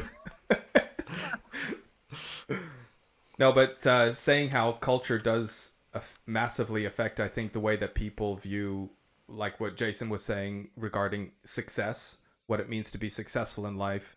And I think in Switzerland there tends to be a very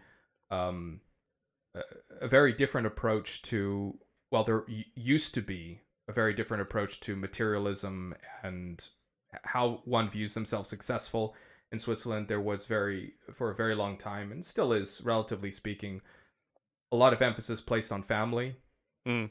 So people are very in contact with their family, and like now we're having Easter, and everyone's going to be doing something with their family over Easter.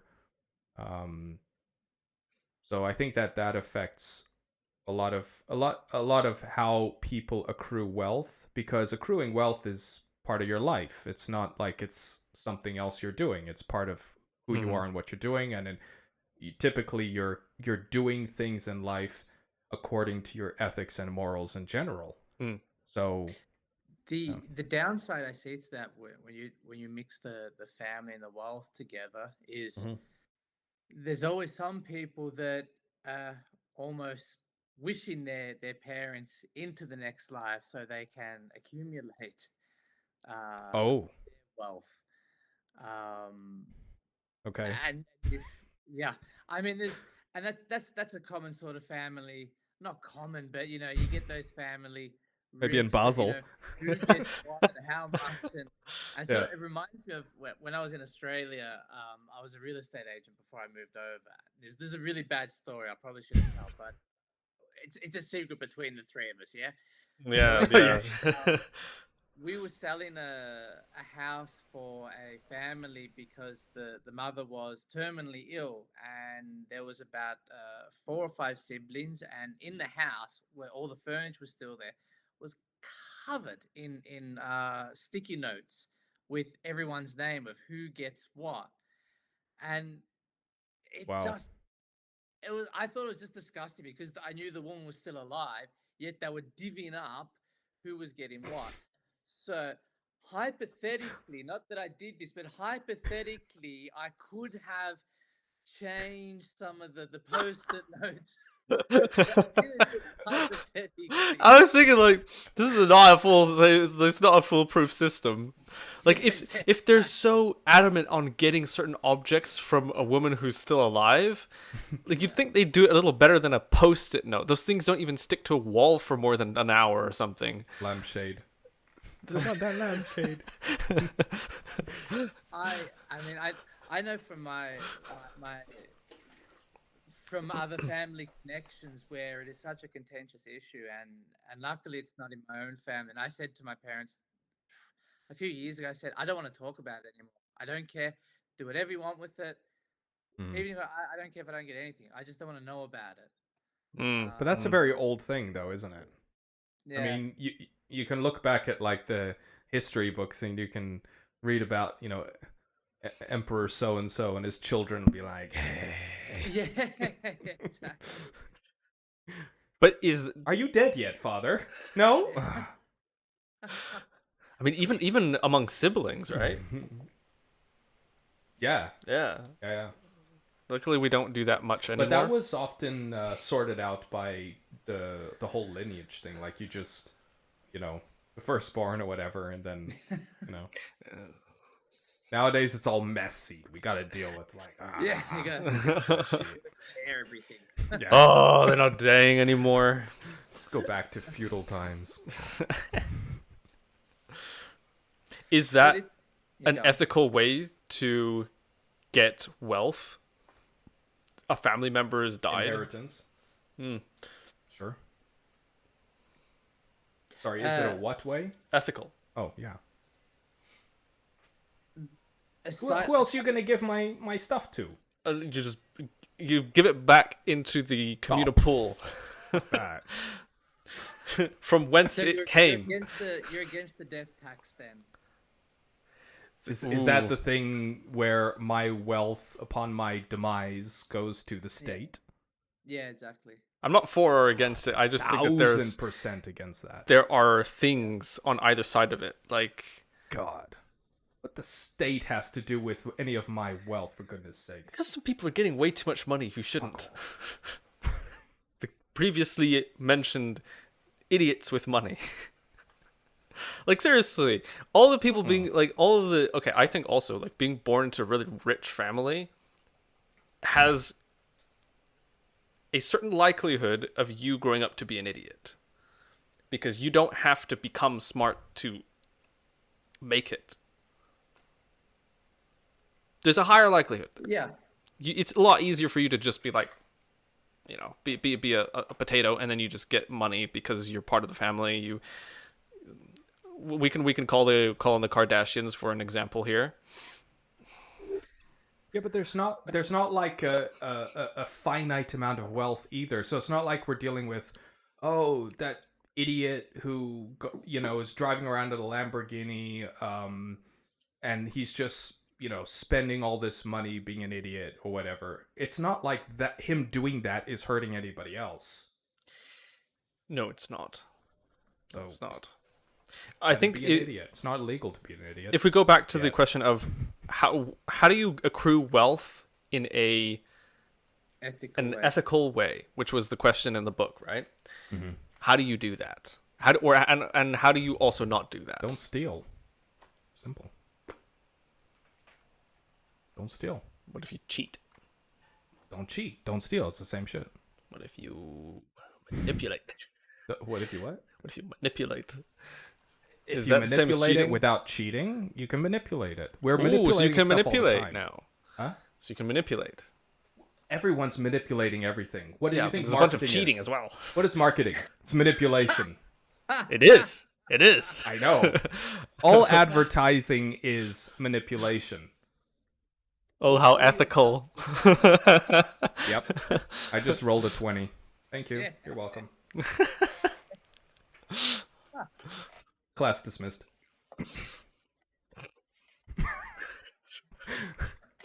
No, that was a good one. I think going back to it, we mentioned about being a libertarian. I would like to see less taxes, and you were saying that it's not illegal to be an idiot, and I feel that in many countries there's always so many laws that are created that are taking away certain liberties that you can partake in. I mean, we had a lot of liberties taken away from us recently during the pandemic. Well, I guess we've got some of those restrictions on. I think they're paused. They may be reintroduced in autumn. But anyway, so I've gone a long way of going around saying that there should be many ways that we can create wealth, and we shouldn't be restricted. We shouldn't have too many rules imposed, as long as we are not, hurting someone in the process. We shouldn't be constricted, is my point, as a libertarian would say. Mm-hmm. Yeah, and as far as I know, capitalism, Capitalism. that thing that we actually, that free market enterprise thing that we actually don't have, it's like, isn't it like the best way of essentially people being able to make wealth without pillaging and stealing? That we found so far. So far. Yeah, I'd say so far. It's not perfect by any stretch of the imagination, because there are like some definitely like built-in issues with it. Go on. Give it. Let's go. Monopolies. Let's do it. Huh? Monopolies. Okay. That's just a built-in issue. Let's go back to our village. I like our village. Villages are cool. So you got a village. And what he goes on about this village, oh boy. In our village, we have, let's say, 1,000 people. That's a big village. It's a good village. Yeah. Dorf. And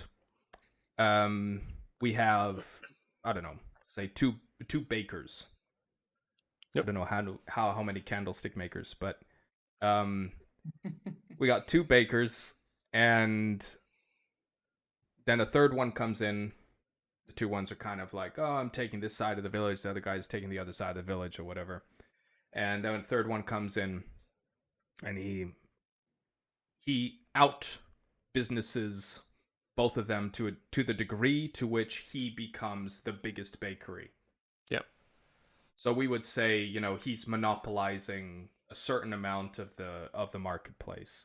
let's say he's monopolizing 80% of the village. And I the wouldn't others- say that monopolizing starts at that point.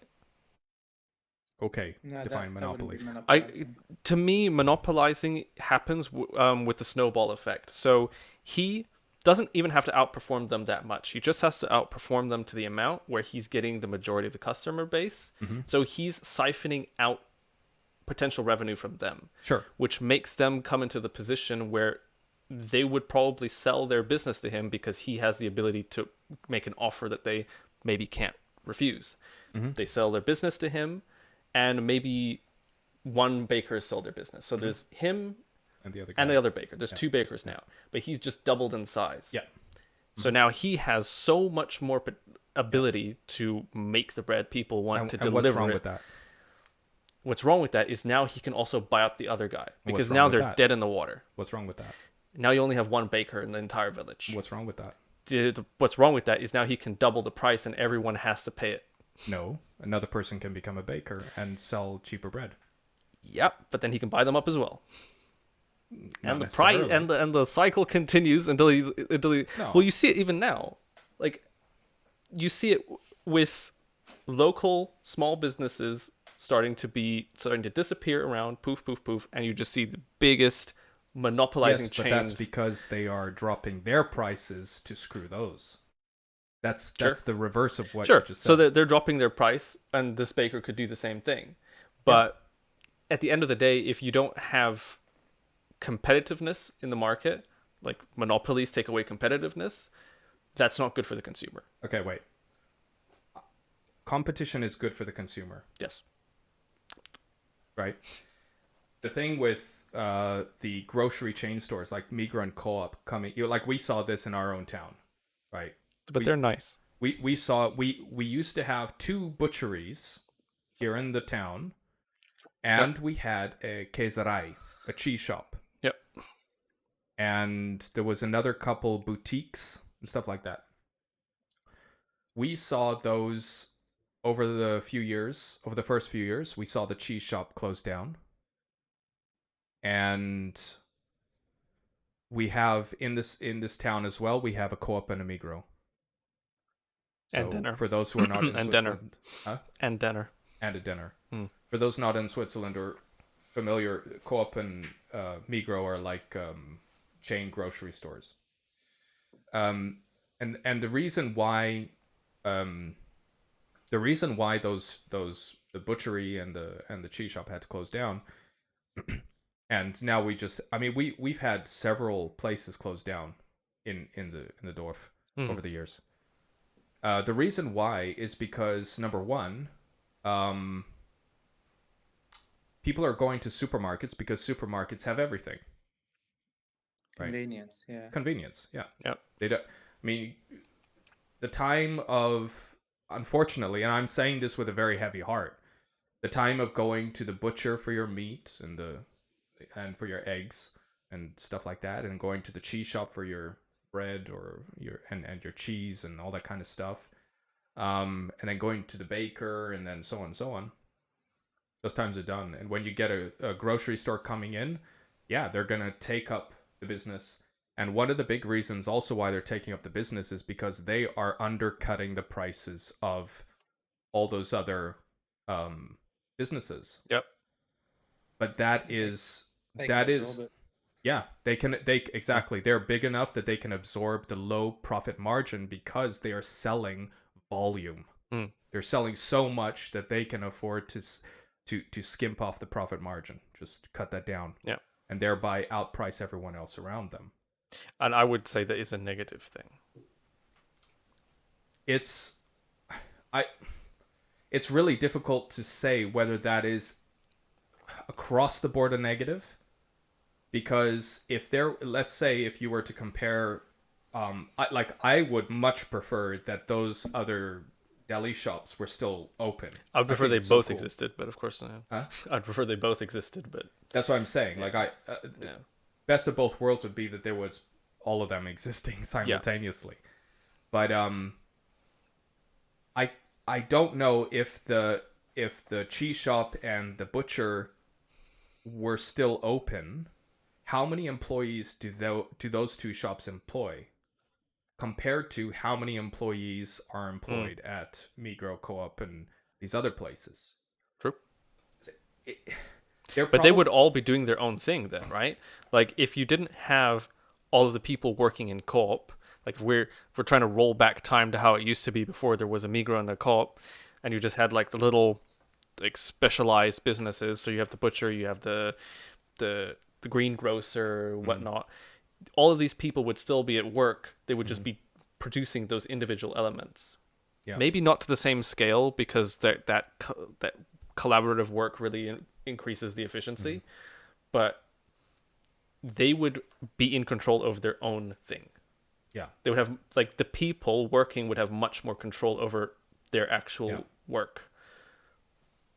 Yeah. But that Migros and Co-op came in and basically outpriced them. I can't say that in itself is unethical. I have Go I for have it. I have a monopoly curveball for you. Ooh. Here we go. Here's a curveball. Okay. Ooh, batter up. Okay. Drug lords, they have, or drug producers, they have a monopoly, and they're really, really, really, really rich. Would it be easier? And let's face it, such as you, you'll never stop people taking drugs. Never, ever, ever. Yeah. I've personally never taken a drug. Me I have neither. nothing against anyone who does it. As a libertarian, none of my business. Like religion, none of my business. Go do what you want to do. Wouldn't it be Hypothetically. better to open up the market, legalize it, regulate it, tax it, Absolutely. and let everyone just get on with their drug of choice? I mean, it's like prohibition in in the 20s and 30s with alcohol. Like, I think it will happen eventually. Yeah. Because I feel like in most people's heads, they're with you on that one. Yeah. But that's a perfect example of what I was saying. That's a monopoly created by government regulation. Yep. You know, the reason why there are so few and why there's so few, and the fact that there's so few means that those that are doing it are insanely rich, is because, well, so few people want to take the risk of doing it. Basically. Yeah. So Absolutely. And then you could divert government resources away from this war on drugs, and divert it to more meaningful aspects of society that need support per se. Absolutely. So, yeah, that was just my curveball, but you swung it back. I swung it right back. I mean, You did very well. Nice to hear you're on board. I think at this point everyone's kind of tired with the whole let's on demonize drugs people who take drugs. I think that thing is kind of that ship has sailed. it's sailing very fast. I can't even barely see it anymore. It's just, Yeah. But say monopolies are bad. What would you do about it? I think one of the biggest issues with monopolies is taking advantage of people. I don't think you can have a monopoly unless you take advantage of people. How's that? So, for instance, outsourcing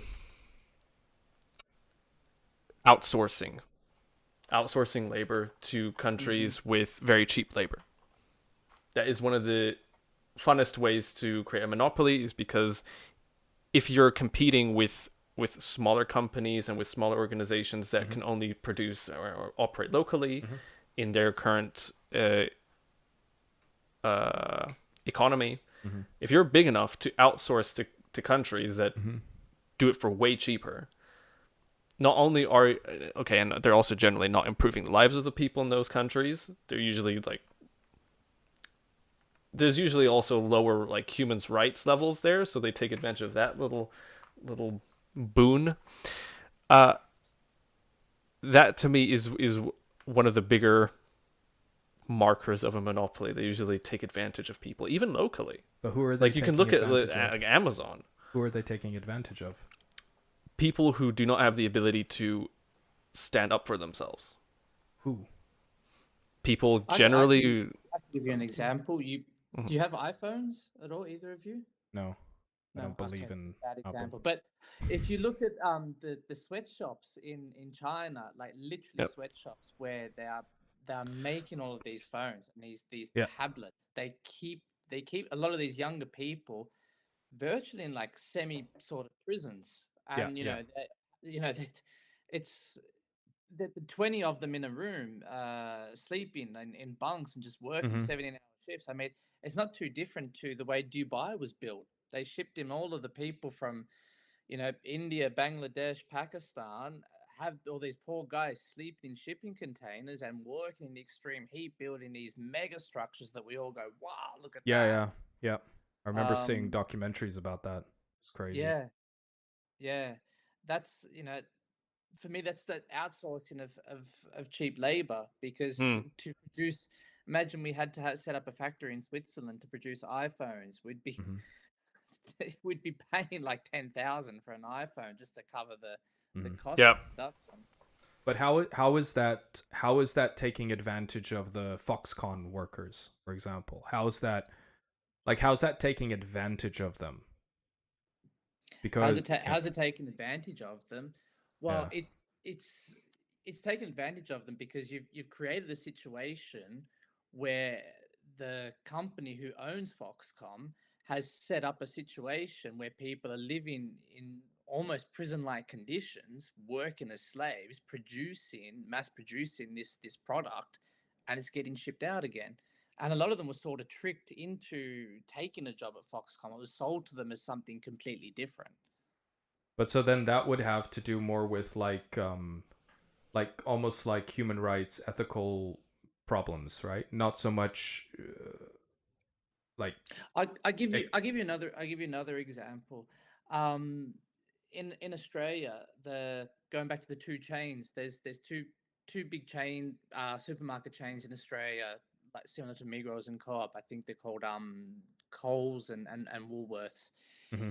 Anyway, they were reducing, one of them I can't remember, were reducing the amount of a liter of milk to like $1.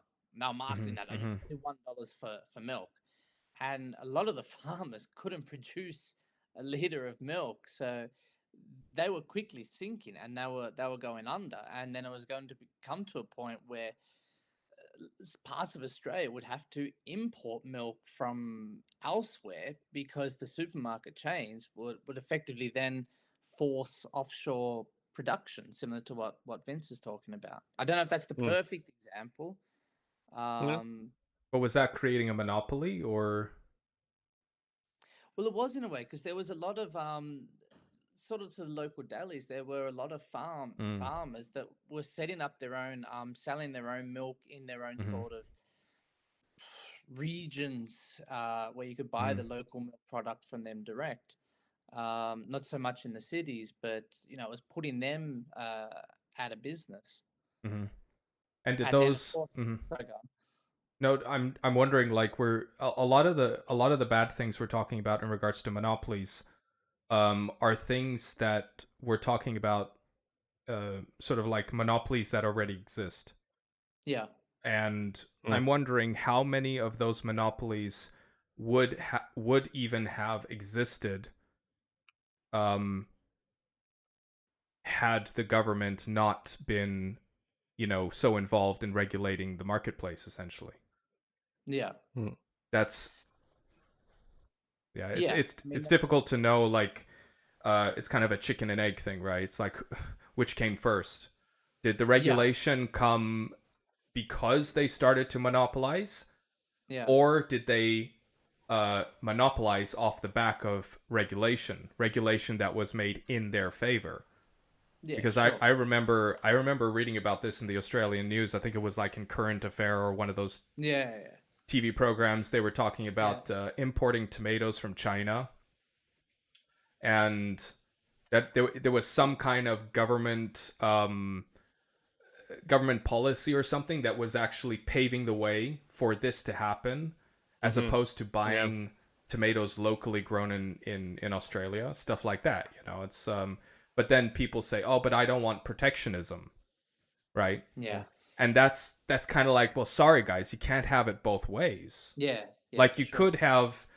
could have German pencils and German sharpeners and erasers as they used to be made in Germany. I think some still are, but they used to all be made there, right? And they were such good quality. Stadler, I think it was called Yeah. Stadler, the brand. Such good quality. You could still have a lot of the stuff built locally, but then you'd be running into this quagmire with protectionism. And this seems to be something that especially the left hates. And so it's like, okay, you don't want protectionism, but then everything's going offshore. And then we've got all these human rights problems, also with the e-vehicles, all the cobalt and so on, the lithium being That never gets mentioned. no. People don't want to talk about that. They don't want to talk about, where we're digging up minerals to produce. But we're saving the planet. Yep. Yeah. We're ruining the planet to save the planet. Yeah. Wherever we end up. I think that discussion should be talked about a lot more, especially with impressionable minds. Oh yeah. Where does it actually come from? That solution. Yeah. Yeah. I bring it up quite frequently. Yeah, especially with And electric cars, it's like I literally just get told, yeah, but I mean, we have to start somewhere. I think growing pains is a fair thing to say, but then you can't sell the solution as having no like having no how do you say Ethical problems.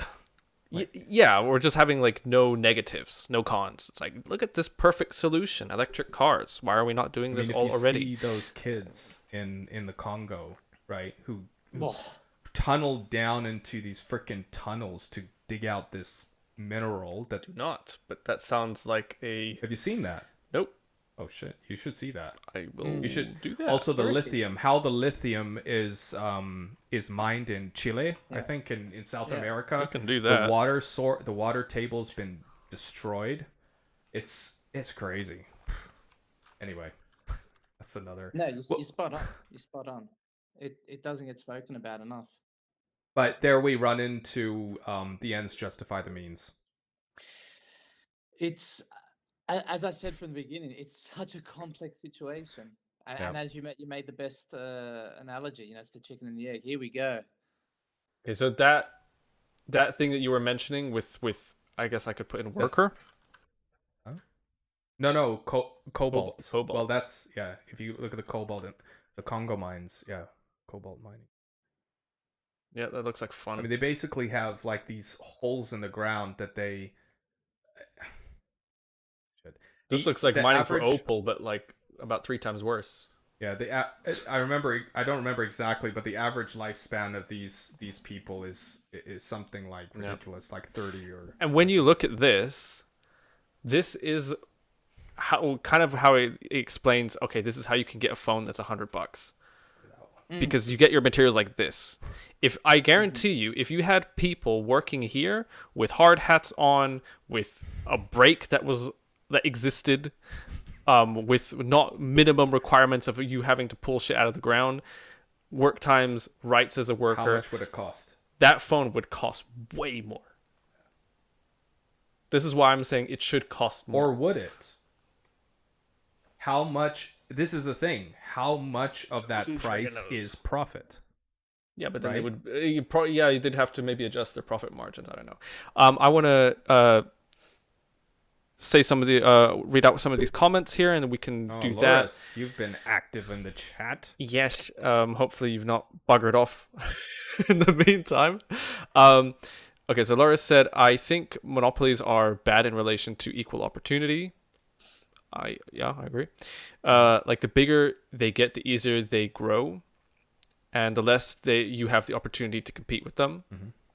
In regards to the human rights aspect, he's with Emmanuel. It's an issue that occurs in both monopolies and just in normal companies. Monopolies just get away with it easier. Sure. But I think the fact that they get away with it easier also makes them do it more, because why not? It's an issue that occurs in both monopolies and Non-monopoly. Yeah. 'Cause in monopolies and are out of normal monopolies. companies. Yeah, But yes. but I think it's get more the point. prevalent in monopolies because of the aforementioned get away with it easier. It would make sense you do it more if you could get away with it more. Yeah, I guess. Like, you don't have non-monopolies do this. Or at least not as prevalently. That's all relative to the country and so on. You can out this stuff that's being mined is used in so much stuff. It's True, but impossible like to- the ones that actually like handle this in the manufacturing process are the monopolies. Like, if you have someone on the street corner selling an iPhone, they're not part of the monopoly, even though they're selling a product that has this in it. right. Right? You have the mining companies. Yeah, the pretty much at mining the top company there. monopoly. Sure. Yeah. Yeah. And you also have the willing government that turns a blind eye to it as Yeah. well. And that's where the law comes in, like promoting this. Well, so would you both be for a law that says nothing can be produced or nothing can be sold in this country that doesn't violate this country's human rights? we've had or similar rights, or- votes before. We just had one. Yeah, We quite just quite had a recently. vote on that topic, Pharmaceuticals, right? Yeah, this one was pharmaceuticals, but we've had it in different areas as well. I think we also had it with animal Products. with animal Yes, products. We've had it with animal-tested weapons. products. We've had it with, Yeah. and I think in general, again, growing pains. Someone has to set an example. Although you can't be a martyr. No. You can't be a martyr. If everyone was to do it at the same time, it would work. But That's what they all say. yeah, good luck with that. This is why we're sitting where we are, and things still don't work. But would people be willing to literally pay the price? I don't really care. I think I think they should have to. Like, having the opportunity to support this. But here's the thing, right? What if there was a company, and there are actually companies. I think there's one called Fairphone. Heard of them? Yeah. They make a phone that is fair. Is that why they call it that? I swear that name sounds like really cheap. I've heard of them so much, and I haven't even taken a look at their phones because that name sounds so I cheap. think it's like I think it's 'cause they Fair have- Trade brand. Fair Trade, Fairphone. Good for them. I've heard that their phones are actually fairly priced as well. Yes. So, But yeah. so what about that? What about so there's the thing about marketing. Like if people are so how do you say so interested or whatever in so passionate about human rights and that sort of stuff. I mean, is it a matter of most people just not being informed of sort of like Yeah, for what sure, goes to a what degree. goes into producing what they use and sort of like, would it be correct to go on the street and go up to people and be like, look at these pictures, like the ones we're looking at here, look at the pictures of these poor people and the damage being done to the environment and all this kind of stuff, and saying, do you realize that pretty much every single electronic device that you're using is feeding this horrific situation? Would that be fair? I mean, it's probably true, but I think so. I guess it would be fair. Yeah. It's all a matter of perspective, right? Like, we here, sitting here, we think of, some of us think of the dystopian future, losing your opportunities and just sort of being like, I'm going somewhere with this. Zombies? No, but like losing your rights and essentially like being dronified, put it that way. I think if you go tiers down and you look at places like this, It's already happened. we are the bad people in this scenario. We're the guys going with our champagne, going ding, while everyone else is just toiling away we've in the dronified slums. them. Yeah. Interesting. But there's a yeah. difference. There's a difference, a slight difference. Mhm. We're not lecturing people about it at the same time, not so much lecturing, but there are some people who are trying to make others feel bad about what is happening while partaking in the exact same thing, if you know what I mean. Yeah. So like virtue signaling. Yeah. Yeah, definitely. I just think it's important that we like keep that perspective in here, like because we're seeing it from our perspective, like we're trying to think of a better world for us when things are already so skewed, we can't even affect like our footprint on other people right now. It's pretty much impossible to do that because if you were to say, I refuse to support this, so I won't buy anything with a battery in it, good luck with that. It's pretty much impossible. You have to. And I don't even think there's any. Is there any way to buy any devices that weren't made with materials that were sourced in this way? Does that even exist? You'd, like I said, you'd have to go out of your way to find. Like way out of your way. No, like you'd have to go out of your way to find. There are products, but they're extremely rare. But you'd have to go out of your way to literally search. Like the Fairphone, for example. The vast majority of people don't even know that such a thing exists because they don't even know why they would look for such a thing in the first place. You know. And maybe that has something to. Maybe that speaks to information being key. You know, like one of our themes throughout our podcast is talking about no sense information versus, you know, sense making information. And maybe, this is just a crazy thought of mine, maybe if people were given more sense making information and reality based information, maybe they would make different choices in life. Yep. Maybe. Yep. Goes back to that part about education. How do we make a more fair, level playing field for everyone? Is the education, giving them the tools and of course the knowledge. I mean, at the end of the day, knowledge is power, isn't it? Yep. Going back to that with the mines and driving electric vehicles and all the climate change and that, there was a very funny scenario in the Australian Parliament where an independent person was elected into a seat in New South Wales. Her name is Ali Stegel. She was elected as being a champion of climate change. There's a climate emergency, and her whole platform was that we have to do something, to save the environment. And she said, we have to transition to, what is it, a decarbonized economy or whatever. And then journalists start asking her, do you drive an electric car? Oh no, well, they're very expensive. Hang on, Yeah. you're going close to 200,000 a year. Oh yeah, well, I'm looking into it, and then she'd always say, oh yeah, journalists would always try and bring that up, and then journalists dug a little bit deeper, and one of her donors was a coal miner. Oh.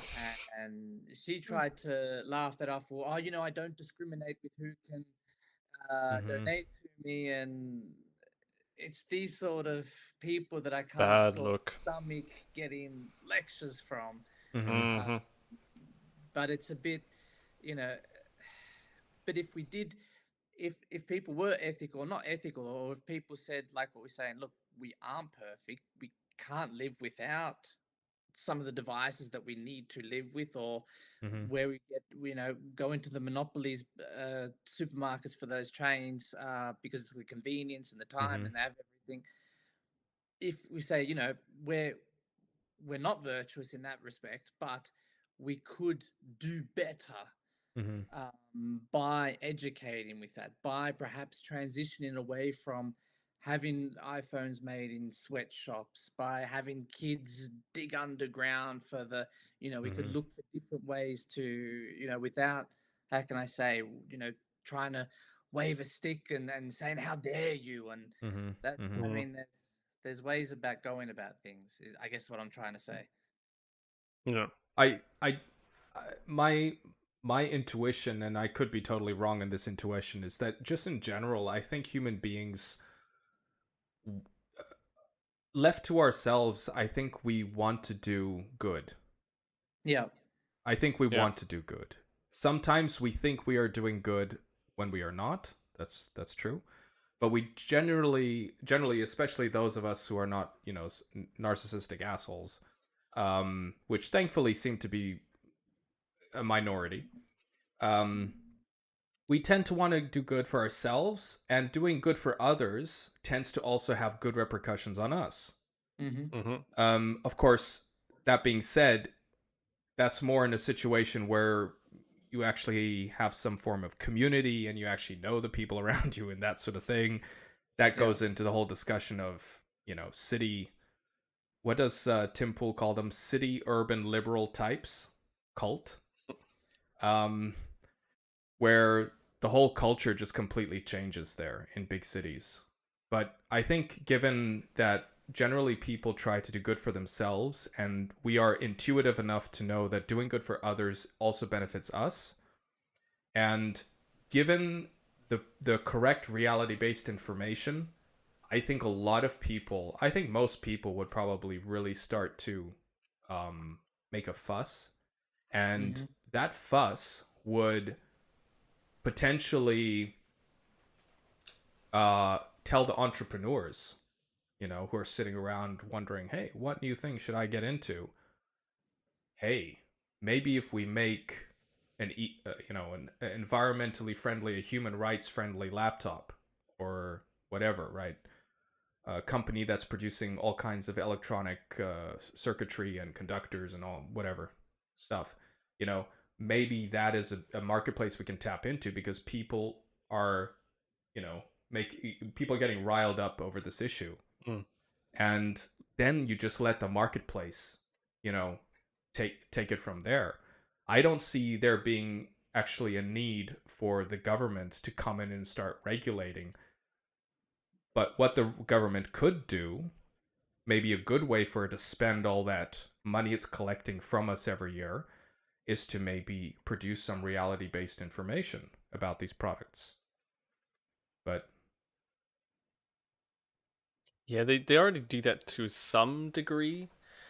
Not so like, especially with food items. Like before, you could just put whatever you want in a food item and just slap best food on the package, and that was good enough. Now you've always got these standardized labelings that you have to say what's in it if it passes a certain threshold, which I think is a good thing. Even though pretty much no one reads those. I don't. Do you read those? I don't read those. Yeah. Closing thoughts, anyone? what does Loris say there? Loris said that's where the monopoly problems play in. Referring to the human rights issues. Fairphone lacks a lot of the software features that an iPhone has, for example, and he would be more willing to pay more for a fair iPhone instead of sacrificing features. Good luck with that.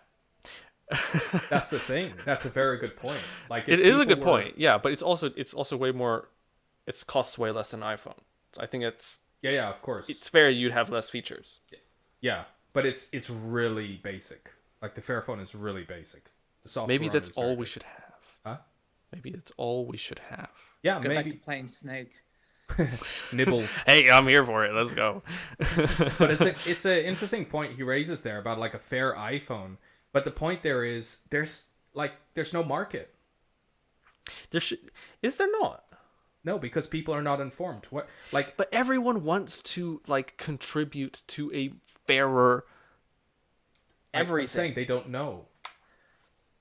They don't know. I True. didn't know about it until tonight, to be honest. I never heard of it before. Yeah, but I mean, you at least know that the conditions of the people who produce these products and where the mining is done and that sort. At least you know that, and that to me is sort of like the first step. If people don't, and I think the vast majority of people wouldn't know. If you told them, do you know what the conditions of the people who are making the minerals that are in that circuit board? Do you know what kind of life conditions they live? I think at least Swiss people. I think most Swiss people would be just like aghast. Yeah. What? I think it's funny that you on every cigarette packaging you have to have a picture of some like the incentivizing picture on Yeah. it, right? Yeah. And in other countries, those are wild. I don't know. In Switzerland, they're very light. Yeah. There's yeah. no gore on them or anything. I picked up a pack of cigarettes in Vietnam. I saved it because the picture on that was like, horrific. oh, dude, nasty. But they don't have any of those pictures on products that were made by like. Imagine if you get your iPhone and you open it up and there's like a fold-out brochure in it. You have like a picture of the kid that got your Cobalt for you. Yeah, and It's like you on know, the package. the guy jumping out of the window of the Foxconn factory, and you know, like that. It like, would be covered in pictures.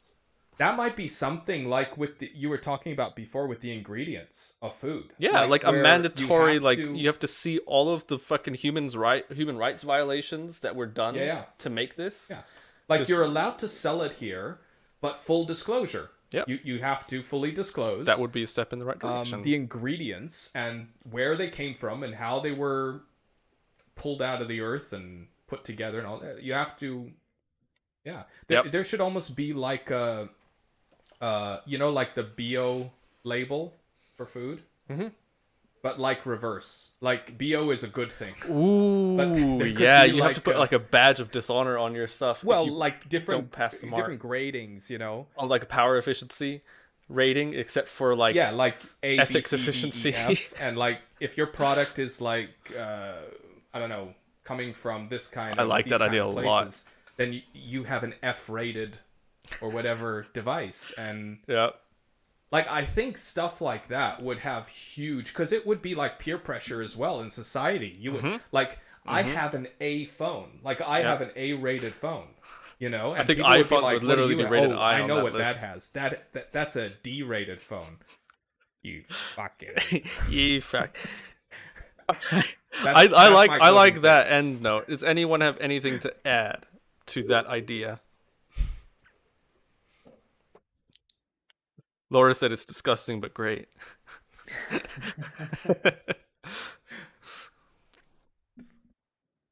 Well, my brain's dead, so.